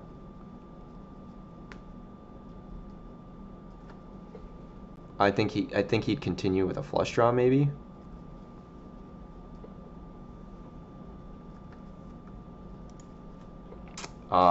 My fear betting here, I still have to bet, but my fear is that he turns some sort of pair, or maybe he does have a 4 or something. But I still am repping a stronger hand than him, and that's why I float the flop out of position. As much trouble as I can get you in sometimes, I think I just know my player well enough, where Noah's dad is basically betting a king there or heir. Flush draws sometimes, but I think that he pot controls a lot if he has something that he wants to get to the river with. I mean, he's going to go for value on the river, but he's not just going to bloat the pot. It's just not going to happen enough. I'm going to soft play with ace-10. Noah's dad opens for min into Hersey-Pursey. I could lead this because it puts Noah's dad in a pretty bad spot, but ace-high is still the best hand a lot, so I could get some value from him. Unfortunately, a jack hits him a lot, and I think check calling is better than betting, because if I bet, I'm pretty much forced to bet the river or check hero call. Now this is just a terrible board for me to rep. He would call with a king, he would call with a jack, and I guess all I can really hope is that he has like ace-3. But if he takes a stab, I'm gonna lose. Maybe his 4s. Okay, he flopped a 9. He played it not the same way I would, but it's still okay, I guess. I would have definitely bet the flop if I was him for value. But, yeah. Okay, so we're going to open ace-queen, hoping that splooge, I guess, gets active here. Like I said, I'm not sure if he's the kind of player that will play back and, or so whatnot, but he elects not to. So stack sizes. If I bet and he has a 6 or 4, he's probably just going to go ape. If he has 7-5 or 3-5 or diamond draw, he's probably going to go ape. If he has a king, he's going to go ape. I think that checking back is better and catching bluffs is better. And ace-queen high is actually a much better bluff catcher than you'd think. I could bet now and rep a jack or a king. However, I think the same concept is coming into play. At that point, though, I don't think he'd just shove a 6 or 4, but I think he'd be calling. Ace-queen high is still the best hand a ton of the time, and it's still the best hand a ton of the time. But if he had a king, given stack sizes and pot size, he'd probably still want me to bet. If he had a jack, he'd want me to bet. I'm just gonna hopefully check this down. He bets 200 on the river. Now, if he had an heir, would he have stabbed at this earlier? This is a great bluff catching hand, but I'm just not sure what to put him on. He could have a jack. Kind of like, I like folding, I think. Given that I check back the flop on a king 6-4, 2 diamond board, I think if he was going to bluff at it, he would have done it on the turn. Doing it on the river, it just doesn't, it just looks like so much value, and it doesn't, it did not look bluffy. Maybe he meant for it to look like value, which is very possible, and I bid it, but he would have actually, if he did have a king or a jack, he would have made a lot more if he would have bet the turn, because I would have called turn and possibly called river, because he would have had a lot more bluffs in his range.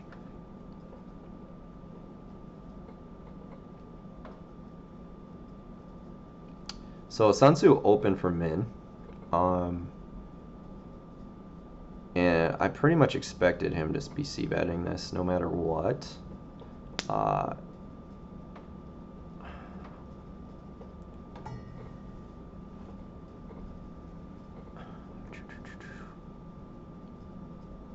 think I call, and for multiple reasons of just calling. I'm not sure what Splooge is going to do. I can pick up a lot of good turn cards, and Sun Tzu, I would figure would be c-betting, and I think that's too good of a turn card for me to be folding, unfortunately.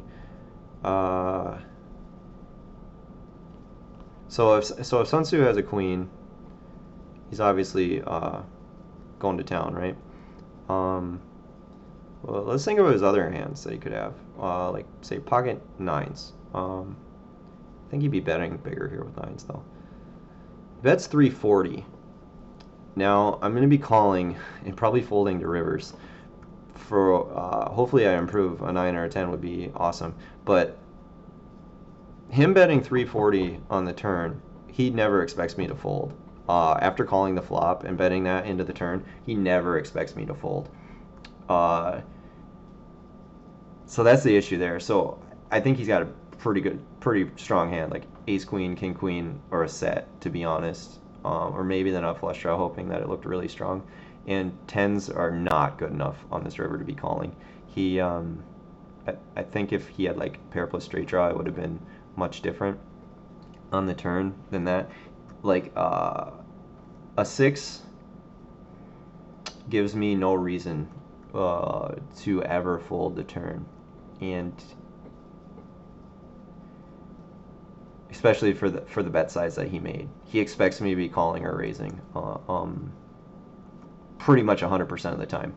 So it definitely feels to me like he was going for a ton of value there. And so he put me on either a queen, a flush draw, or a pair plus straight draw. He figured to hear from me from a set. So I think a lot of the time there he has like aces, a set, ace queen, or king queen, and was going for just straight value. And that's what it felt like to me, and everything about it felt that way. I still think the bet size by him, I can't fold the turn, given that my hand's a little too good, and I stack them if I do improve. But calling that river would be suicide, I think, of money, in my opinion, on that river. Or any given blank river, for that matter. Any given blank river, I would be folding tens. Sorry, my energy is getting a little bit low. I was so jacked up at the beginning of this, and I'm putting so much thought and effort towards every hand. I'm starting to get drained out a little bit here. But there's only 50 minutes left, so I'll try and keep it high. We're gonna fold king 6 under the gun. The players now seem like they're opening up a little bit more. Seem to be getting a little bit better. Hersey's back, so now the dynamic changes once again. And we got 3 stacks over $2,000 to my right, so that's going to open up some play here. Got a little bit deeper of a game and no longer the shove fold aspect going on, which makes it a lot more fun for me. I think I like it when we can play flop turn and river decisions. That is when I am at my best, and that's what I want you guys to get to. For those of you following along with my coaching videos, or anything for that matter, if your game is not getting better and you're following along and learning and watching my videos, the concepts, all that stuff, you need to contact me, because obviously something is wrong if your game isn't improving, or if you're not making money at that point. And that's something else that might be part of the inner game that you might need to break down. Like I talk about inner game, getting your social life together, making sure you don't have family issues, financial issues, or whatever, the stress levels, and making sure that you can have a clear mind and clear decisions every time you play. Super important. I'm not perfect either. I don't always have a clear mind and make the best decisions every time I play either. However, I'm getting much, much better now that I'm getting a little bit older and understanding everything that goes into this game. There's so much more that goes into this game than just your card strategy. There's immense amounts of information from all angles coming in, and your own perspective can change that constantly. So we got a pretty decent sized river here where obviously PT poker player is wondering if he should go for value or not. Or if he's going to check call, one of the two.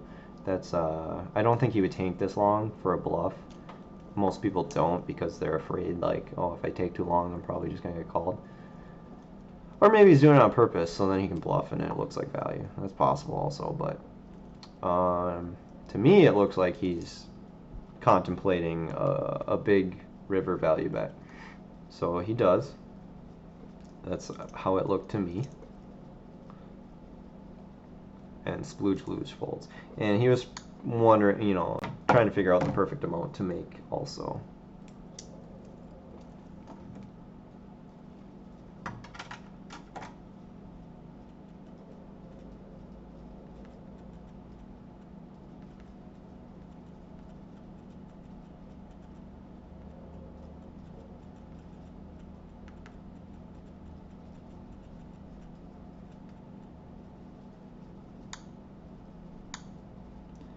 Dun, dun, dun. Let's see here.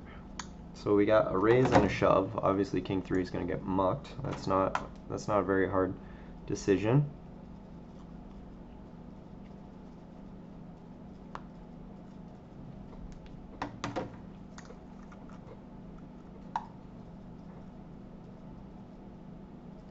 King Queen of Hearts. So this is going to be a fun hand to play considering I got two guys to my right with $2,000 and I expect PT poker player to be opening. Oh, and he doesn't. So Hersey, I think I'm going to go for value.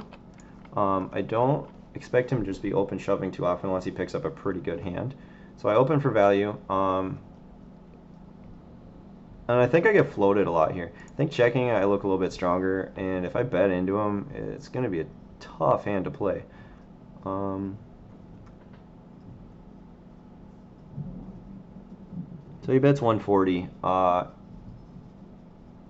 If I call, it's going to look crazy strong. And I check. Okay, so by leading check calling, I look real strong. And how often does he have an ace? Sometimes. How often does he have ace queen? Almost never. Did he ever improve on the turn with a queen? Sure. And I obviously have him out kicked on the turn with a queen. So I'm actually going to lead into him. And if he shoves, I'm going to have to fold because I'm repping a super strong hand. And, oh, he had a bad ace. Okay, so that's an unfortunate pot to be a part of right there.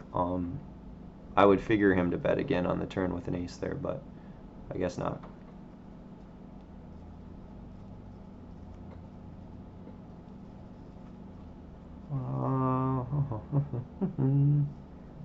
I'm going to fold the jack 7. This guy that's in the chat box, I like this. He says, new text will go down playing too many hands. That's funny. Hopefully he can watch my videos and hear the commentary and understand what I'm thinking and what was going on.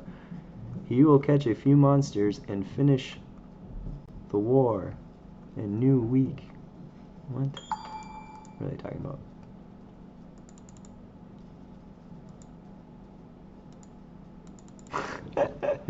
I love railbirds. The railbirds are funny. I like seeing and listening to them and what they have to say, and how they break hands down is funny a lot of the time. It's quite hilarious. If they spend as much time railing and talking shit as they did studying and watching videos and learning, they would get a lot better. I'll tell you that much.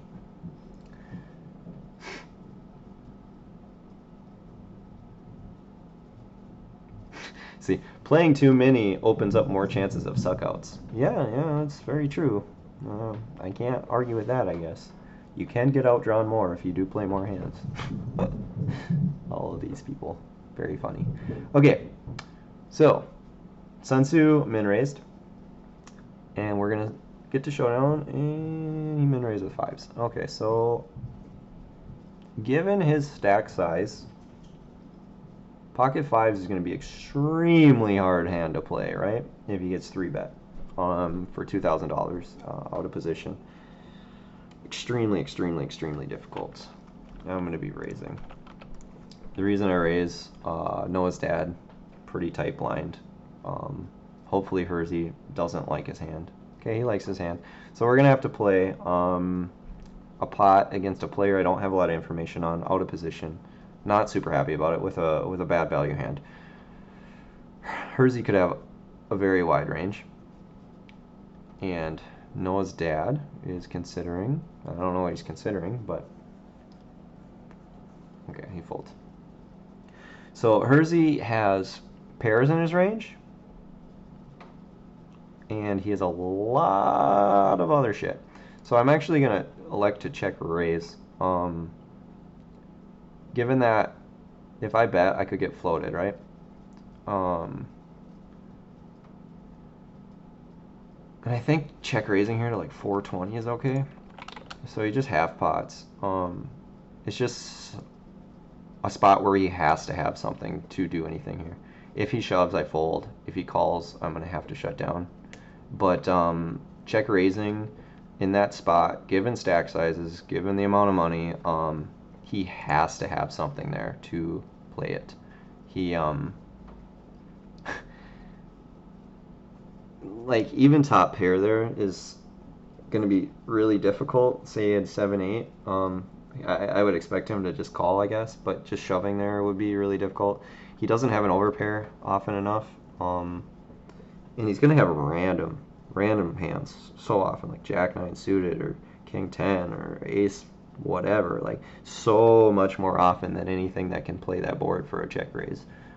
Yeah, I'm not really repping a whole lot, but I would do that with overpairs sometimes too, and if he just stacks off with air, and I have overpairs there sometimes, he's going to lose a lot of money in the long run. So I just have basically a board advantage, as I'd like to call it. I just have the range board advantage to my favor, where in the long run, I'm going to stack him if he just decides to go crazy with nothing there. And sometimes, yeah, he's going to be a hero and win on a shove, but I just don't think often enough.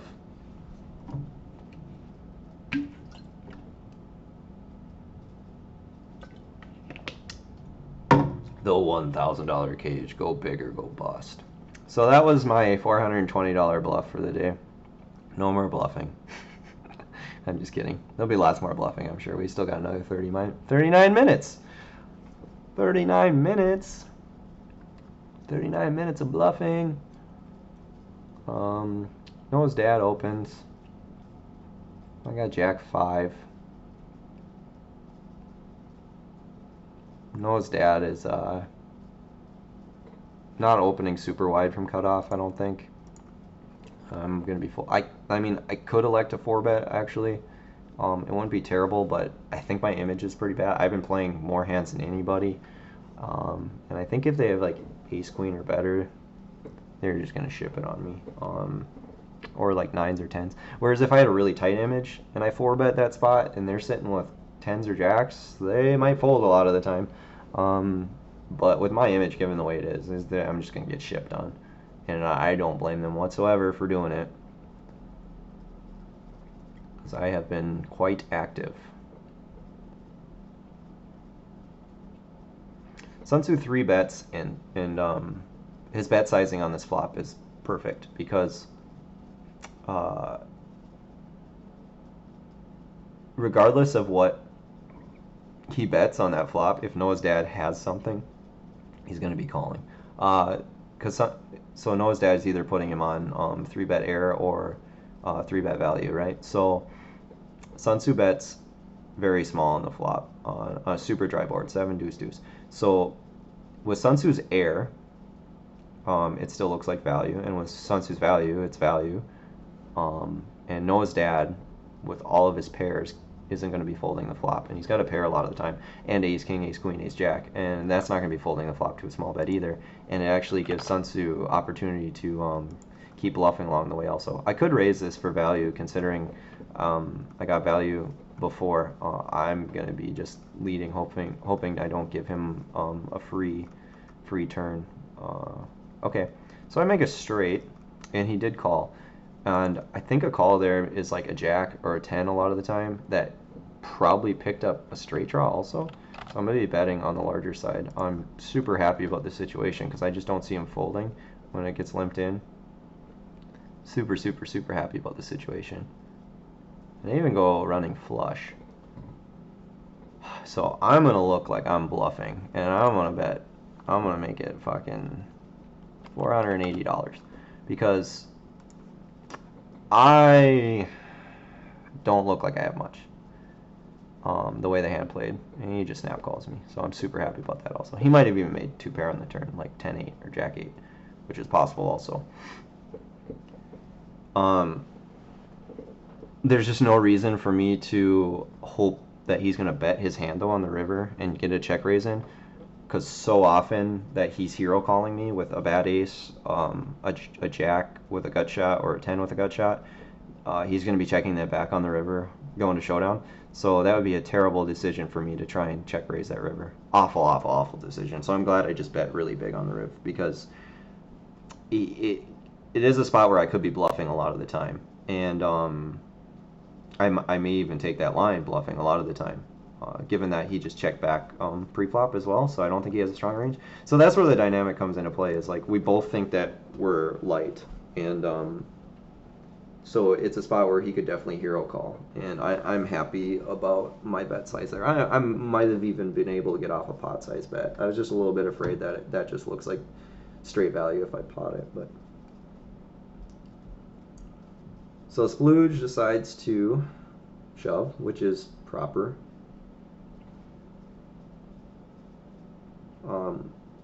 I think given that this is all cash, if I had his stack size, I would probably slow play a few hands, considering you don't need all the chips to win by any means, and you cash out with the money in the next 35 minutes. So you know you don't need to accumulate all the chips. You don't. It's like you're not trying to squeeze a bubble. You're not trying to like make it past a bubble or anything and just have a stack size. So you have to treat it like it's money still. You know, it's still a cash game, just in tournament structure, and it's crazy to think about. But so even though he's shoving there, you still could be playing ace king soft, or you could be playing aces or kings or queens soft, hoping to get some c bets in there for extra value, or hand over hand value. You know, like, because it's still money. But these are things that some people probably don't even take into consideration, and it's just being played like a sit and go.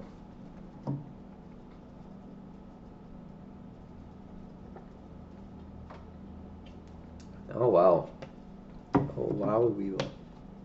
Huh. Splooge just got stacked by an 8. That's awesome. Good call, buddy. So Hersey's definitely willing to so I'm gonna limp because I think Splooge is gonna shove. I'm like almost 100% positive that if I limp here, he's gonna be shoving. No. Okay, I'm not 100%. I thought he was, after shoving that queen jack and getting called, I was like so ready for him to just be like, psh. So I was so ready for him to just get it in there. I'm gonna bet 100, given that they're just the blinds and they don't have a strong range. I want to be called by a bad ace or a queen or a 9. Be really strange if I got raised. I wouldn't expect it. It would throw me off big time. I don't think I could just fold to a raise, but it would throw me off. So the reason I bet 100 straight instead of like 120 or something, I don't want a queen or a 9 to fold that flop. Oh, I was so ready to just snap call that shove too from Splooge. I thought he was going to, and I was wrong. That was most of the time my intuition is extremely right with like tilt and stuff, and that time I was a little bit off, but.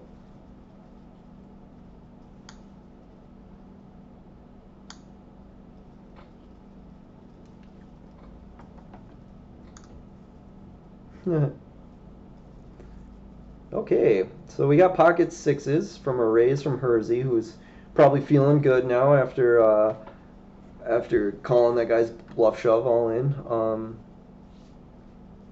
And notice how Splooge even overshoved the river. So those are spots like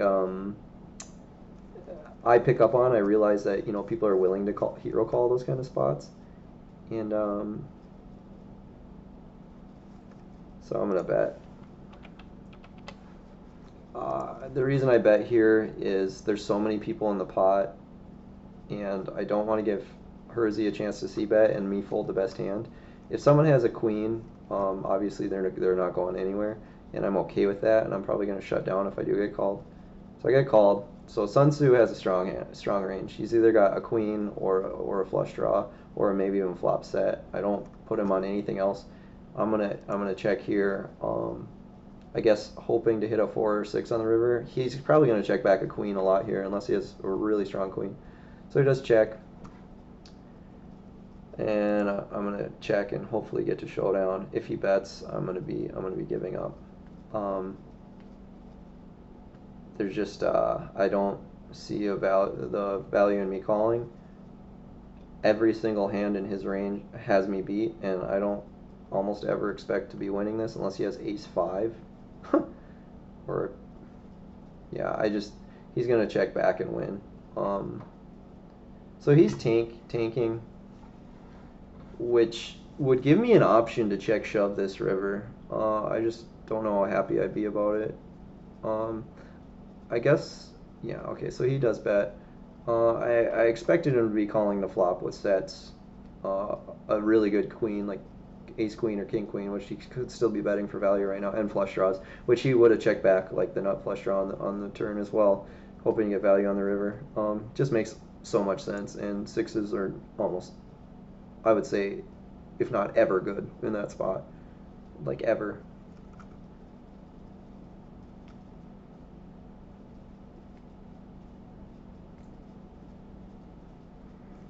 So we got a shove.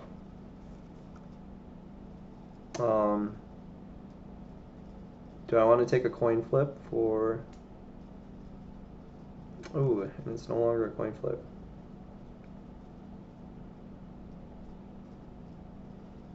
I guess I fold. I'd be put in a really bad spot unless I flopped a set, and I don't like shoving, obviously, because he could just be smoothing with aces or kings, hoping we do something stupid. However, it probably would get checked down. Fives play pretty bad three ways, though, unless you hit a set. So it's a good fold by me, I guess. Ace Jack picks that one up.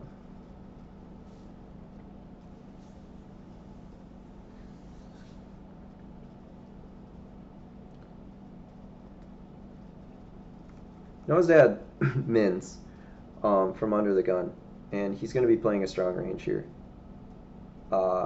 Splooge, yes, is still in a spot where he could squeeze, especially with all of his calling, but I just have so much implied odds here if I were to hit something.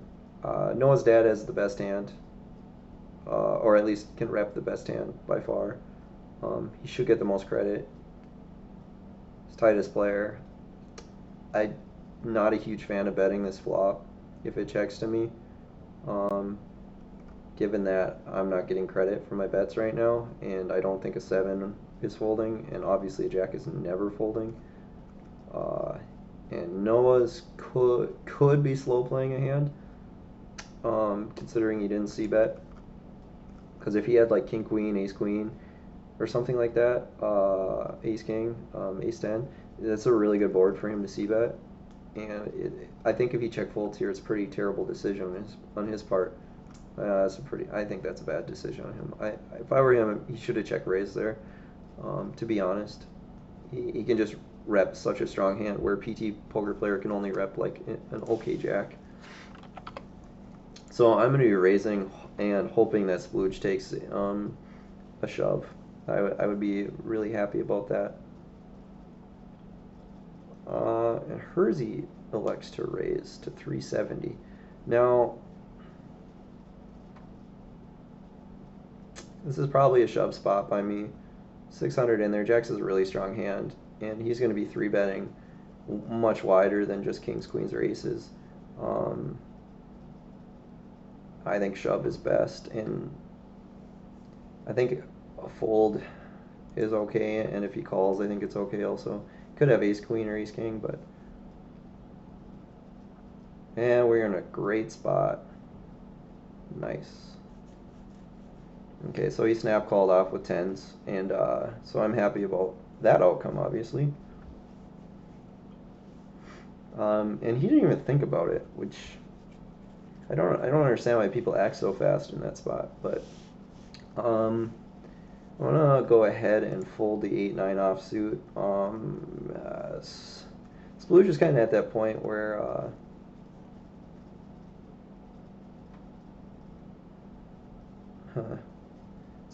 Splooge is kind of at that point where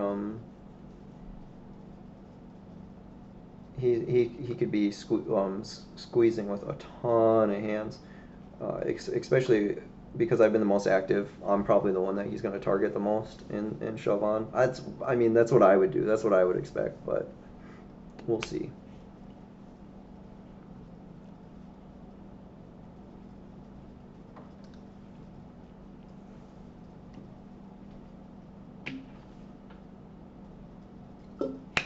Welcome to the cage. Go big or go bust.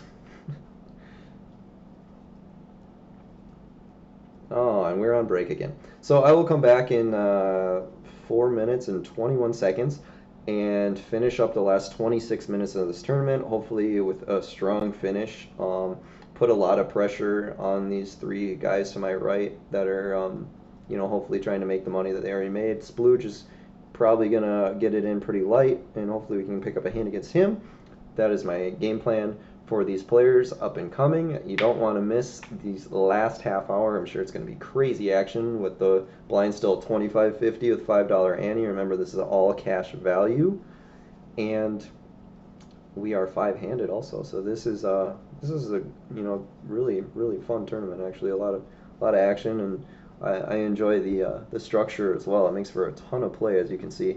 I hope you all are enjoying the commentary and following along and able to keep up with the way I'm explaining hands. For those of you who play smaller stakes, I guess try and get out of this what you can, but don't implement it into smaller stake games.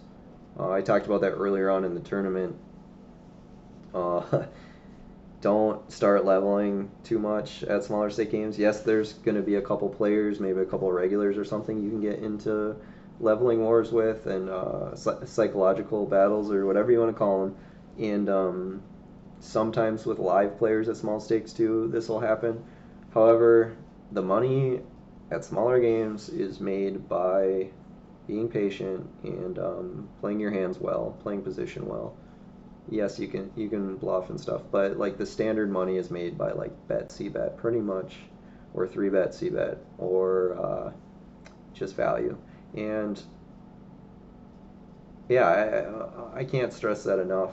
And it can get boring, it can get stressful, but hang in there, trudge through that water, and like I said, soon enough you'll be playing at the level where and the money you should be playing at, as long as you stick it out properly and go through those motions, and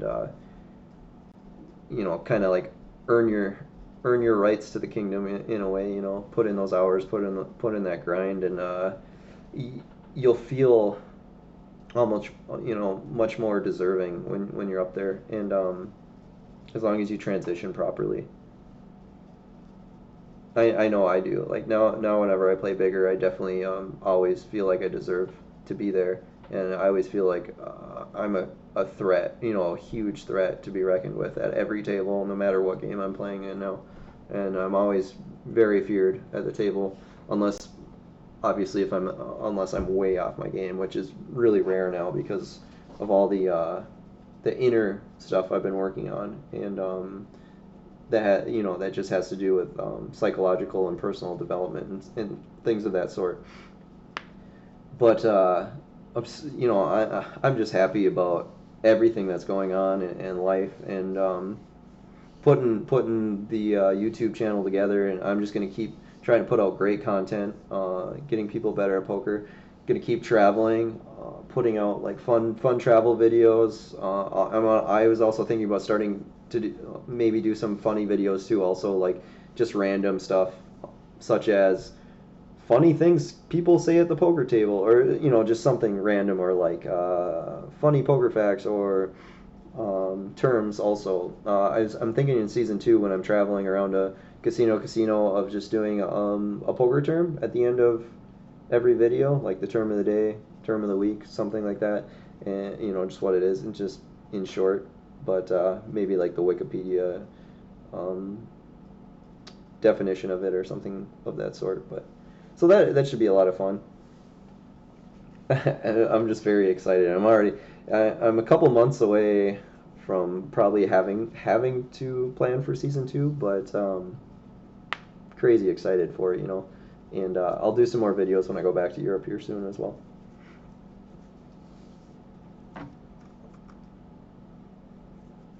So we are back in action. Go big or go bust. The cage. We got 4 deuce offsuit in the big blind, and it mucks around. That is perfect. So this is what I am hoping. I am hoping every player at the table sees how much time is left, and they want to lock up their win. I'm hoping Sun Tzu, PT Poker Player, and Noah's Dad are all like, all right, let's lock up our win and tighten up. I will crush them if they do that. I don't want to open. I want to limp. Because if I open and get shoved on, I'm not happy about calling. And my hand is too good to not see the flop. And limping, he could have just shoved, and then I would have folded, obviously. But it's just far too good. So I'm going to lead, given that he's going to call, obviously, with an 8 or 4 or king. But everything else he's just going to fold. Sit and go strategy, pretty much, given stack size and blinds and antes. Whereas if he called or shoved, I would probably be giving up unless I improved on the turn. I'm going to be raising into Noah's Dad and folding to Splooge's shoves. So I hope Noah keeps playing the mentality, where he stays tight out of position. I expect that from him. I mean, he's a good player. Don't get me wrong. He just understands. He probably realizes I'm a really good player also. So he doesn't want to put himself in a bad spot out of position, and I can't blame him. It's another thing at higher games that you can take advantage of is when you know that someone else thinks of you as a good player, kind of abuse your position, because they're gonna avoid it at all costs. Trust me, I do it. If I understand that someone's a really good player, especially in Omaha, I avoid playing out of position at all costs. There's a few players I played against on my travels around America. I mean, few and far between. The majority of players I did not fear, but there was a couple, and one of them was a bracelet winner of the Omaha High, I think 10K, and he put me in some tough spots, man, to the point where I was no longer willing to play out of position against him. It just wasn't an option unless my range was extremely strong. But we were too deep, and he was too good. So I elected to no longer call any raises of his out of position, which gave him free money, obviously, and I just started playing my position or playing against other people when he was no longer in the pot. And I'm sure he understood this. Like he knew that I wasn't willing to play him anymore out of position, so he just kept bombing on me. Eventually, I left the table because I didn't like the setup or the lineup. But yeah, extremely good player. And if I would have had position on him the whole way, it would have been a little bit different. But it just sometimes your table dynamics just aren't in your favor, and you have to be completely aware of this, especially once you start playing higher. Super important, and to not have that ego. Because if I would have just started playing back at him hard, getting pissed off, I'm sure he would have taken complete advantage of that and either floated me and put me in a really tough spot, or you know, like call with nuts in Omaha and just let me stack off on turns, just stuff of that sort. So Sun Tzu checks back. I expect him to have ace high or a 5 or a deuce or an 8 sometimes. I don't ever expect him to have over pairs, or and I don't really expect him to have flush draws. And the reason I bet this, okay, so he does call, and he has it. I guess an ace gives him a gut shot, right? So I could bet again, but I think too often he does have a 5 or a deuce. He snap called the turn. Or, I'm not 100% sure what to do here, honestly. Not at all. Sometimes I check lose and he has like ace 10. If he bet, should I raise? Boy, would that be an interesting raise, huh?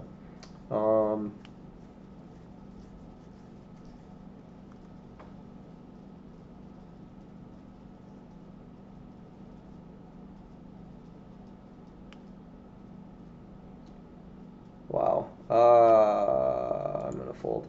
I don't know what to do there, to be honest.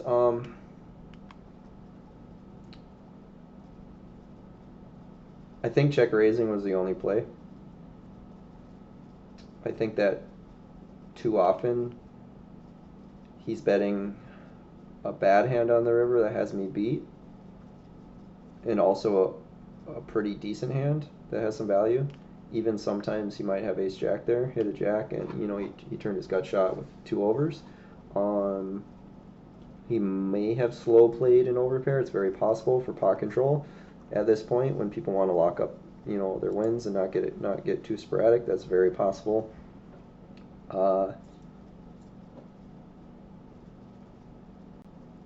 That is a spot where I'm pretty sure it was okay to make it like 900, but I'm also a little bit weary of my and Sun Tzu's dynamic, because I am very active, because so I'm just going to limp here, because Splooge is just getting too low, where if I open, he's just going to be shoving, where if I call here, he might just elect to call with hand like Jack 10 or 10-9 or something rather than shove it. Okay, he still does shove anyway, and I'm going to fold. But so that dynamic that me and Sun Tzu have, because I've played against him, and he never gives me credit, especially in Omaha. He so many times I've taken good bluff lines against him in Omaha, and he's snap called. And I expect him to probably have notes on me like that, where I'm willing to take a big bluff line on a river. I would expect him to have a note on me from Omaha for that reason. And that's pretty much why I weighed against it. Even though against a different player, it's, I think, probably the best play by far, because a lot of the time he has like either a really bad mediocre hand that had me beat, or air. And sometimes if I hero call, I'm good, but it's very rare hero call good there. Maybe like 1/5 of the time, maybe. But if I check raise, this is an extremely hard call, right? But given player dynamic in our past and what I expect him to have notes on me, I just wasn't willing to do it. It almost felt like I was going to be burning $900 if I made that check raise there. But like I said, if it was Noah's dad or PT, I probably would have attempted it. It would have still been a little bit high variance, but I think it would have got through a lot more often than against Sun Tzu. I'm not saying Sun Tzu's a station, but against me, he's a station. If that makes sense. Against me, he's a station. He's definitely willing to call a lot more light when I take bluff lines against him.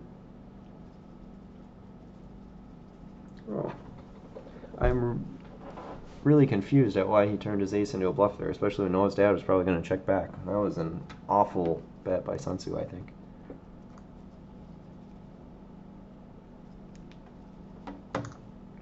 Because Noah's probably not thin value betting there, being afraid to get shoved on when there's this much money at stake. I don't think he'll be doing that, especially with only 13 minutes left.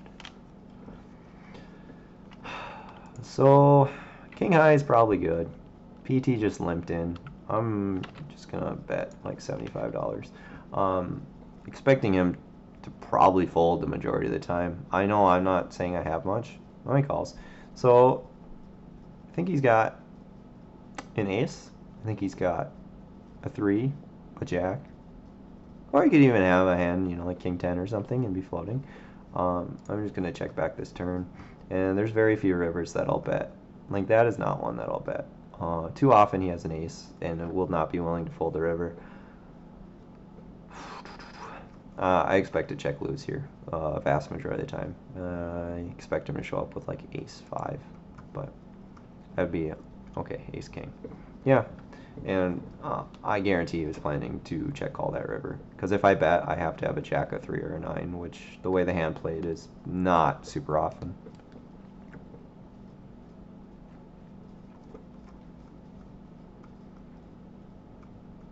Noah's dad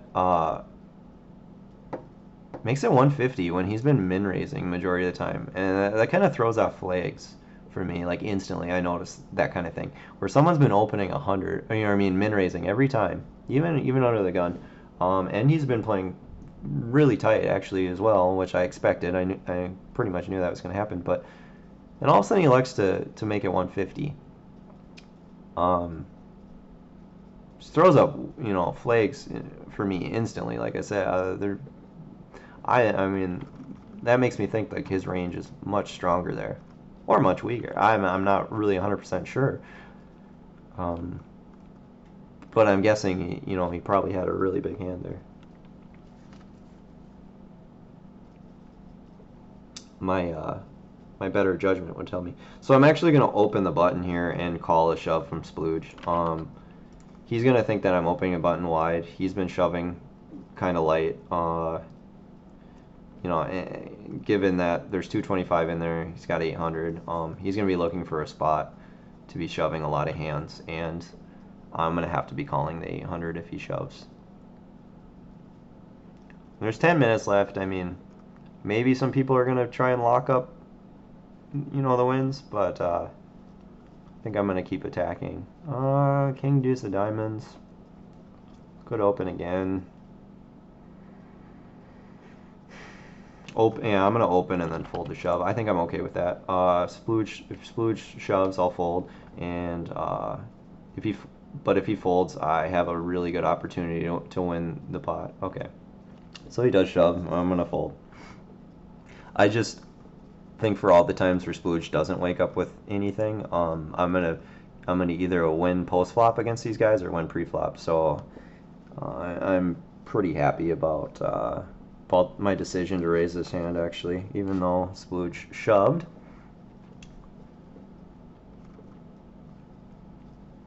And we wake up with ace jack. Okay, so I'm going to raise again. I've been super active. Obviously, I have to raise a hand like ace jack if I'm going to raise king deuce and fold. And I get called. The reason I think Noah's dad calls... Snap. So Noah's dad is calling me with pairs and other strong range hands. I'm gonna be betting like 240. This is a hand that could definitely get in. Obviously, if Noah's dad flopped a set, which is possible, he's gonna get it in. Sometimes he has like ace queen or king queen, and he might have a club also, or even 2 clubs, which would suck, but so I'm a little bit more worried if Noah's dad calls than PT. If PT calls, I'm a lot more happy about my hand, but Noah has a stronger range than PT. Noah could also have a hand like 8s or 9s here with a club. That's very possible, and be considering what to do. I think that my hand is far too strong to fold to a raise, though, and I would be definitely inclined to get it in. If Noah had king queen with a club, would he be raising? Probably. He elects to fold. I think him folding there, he probably had either a jack with no improvement, a 10 with no improvement, or a hand like 8s or 9s with a club, and was considering my range and knew that he was in trouble, right? So PT calls. Him calling is telling me he has a jack, or he flopped a flush, or he had a hand at like 10-9 or 10-8. And I'm actually going to pot control this at this point, expecting to get tons of value on the river from all the blanks and value from clubs. Okay, so I make a full house, so obviously my situation's super easy. Really, really happy about this. So, any half pots. I'm going to be shoving this river, hoping that he puts me on a bluff, I guess, and expecting him to have like a flop flush, I guess, or a jack. Yeah.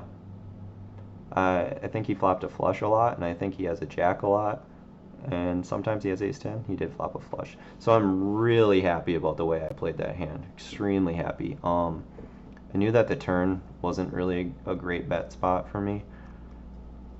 I just think like his hands that I was going for value against couldn't call anymore, but otherwise his other hands already had me beat, and I just wanted to have improvement on the river. And then if he did have like a random jack, I could still get a ton of value if he checks over to me on the river, also on a blank. So I'm extremely happy about that outcome. Obviously really happy that I voted, but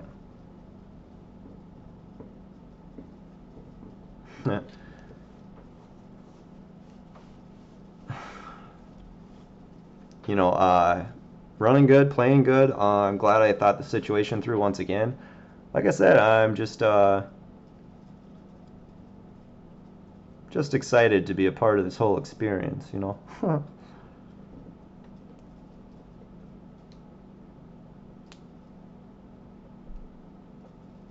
Crazy, crazy, crazy game.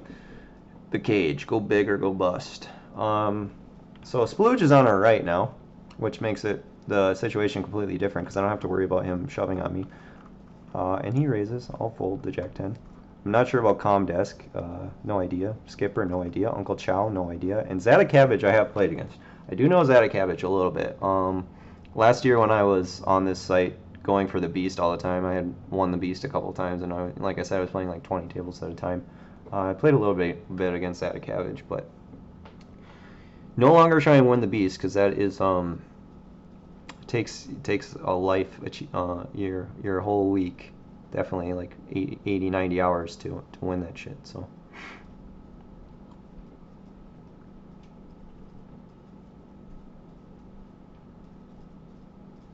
we got 2 minutes left. I'm just gonna play every hand the best possible way I can. Think every situation through, and I'm never really a huge fan of just locking it up. I know a lot of people like to do it, but I'm just gonna play every hand the way I think it's best played, the way I think it should be played, given your opponent, given your position, given your hand strength, given your style, given your image.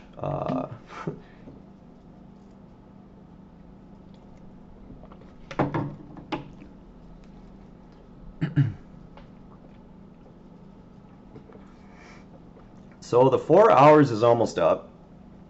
I think we played extremely well. Like, extremely well. I'm very happy about the way we played this. Very happy about the outcome, obviously. Made 7,400. Good day. Definitely a good day. Good tournament. I enjoyed the structure. I would definitely play in this again. Not against it. And I guess still, I try and also figure out like trends in poker. And one of the trends right now seems to be that people are getting extremely sticky and hero calling far too often. I also talked about that with my buddy, my psychological buddy, where he realized that too, where people are not folding hands ever anymore. And I told him that I think it's because, about, what is it, 2016? And like 2010, the aggression really amped up. And then when Full Tilt and Poker Stars got shut down, I'm actually gonna just bomb this one on him. Huge 3-bet, but the reason I do it is because there's like no time left. Yeah, it says less than a minute remaining, and he's gonna want to lock up a win, right, and not get involved in a huge pot. That's why, even though I have 8-3 offsuit, I'm just huge 3-bet. I do that to people a lot when games are about to end because nobody wants to lose big pot right at the end, so I just bomb it against them. Um, so the aggression got amped up, and then all of a sudden a lot of online players had to go play live, right? All of a sudden they started going to casinos and playing live, and all these live players were getting crushed by this aggression, and they were folding too often, right? So now I believe the trend has switched over where people have adjusted to this aggression, but in the wrong way. They have adjusted to the aggression in the wrong format, in the wrong strategy, and now the strategy is I have something I'm not folding.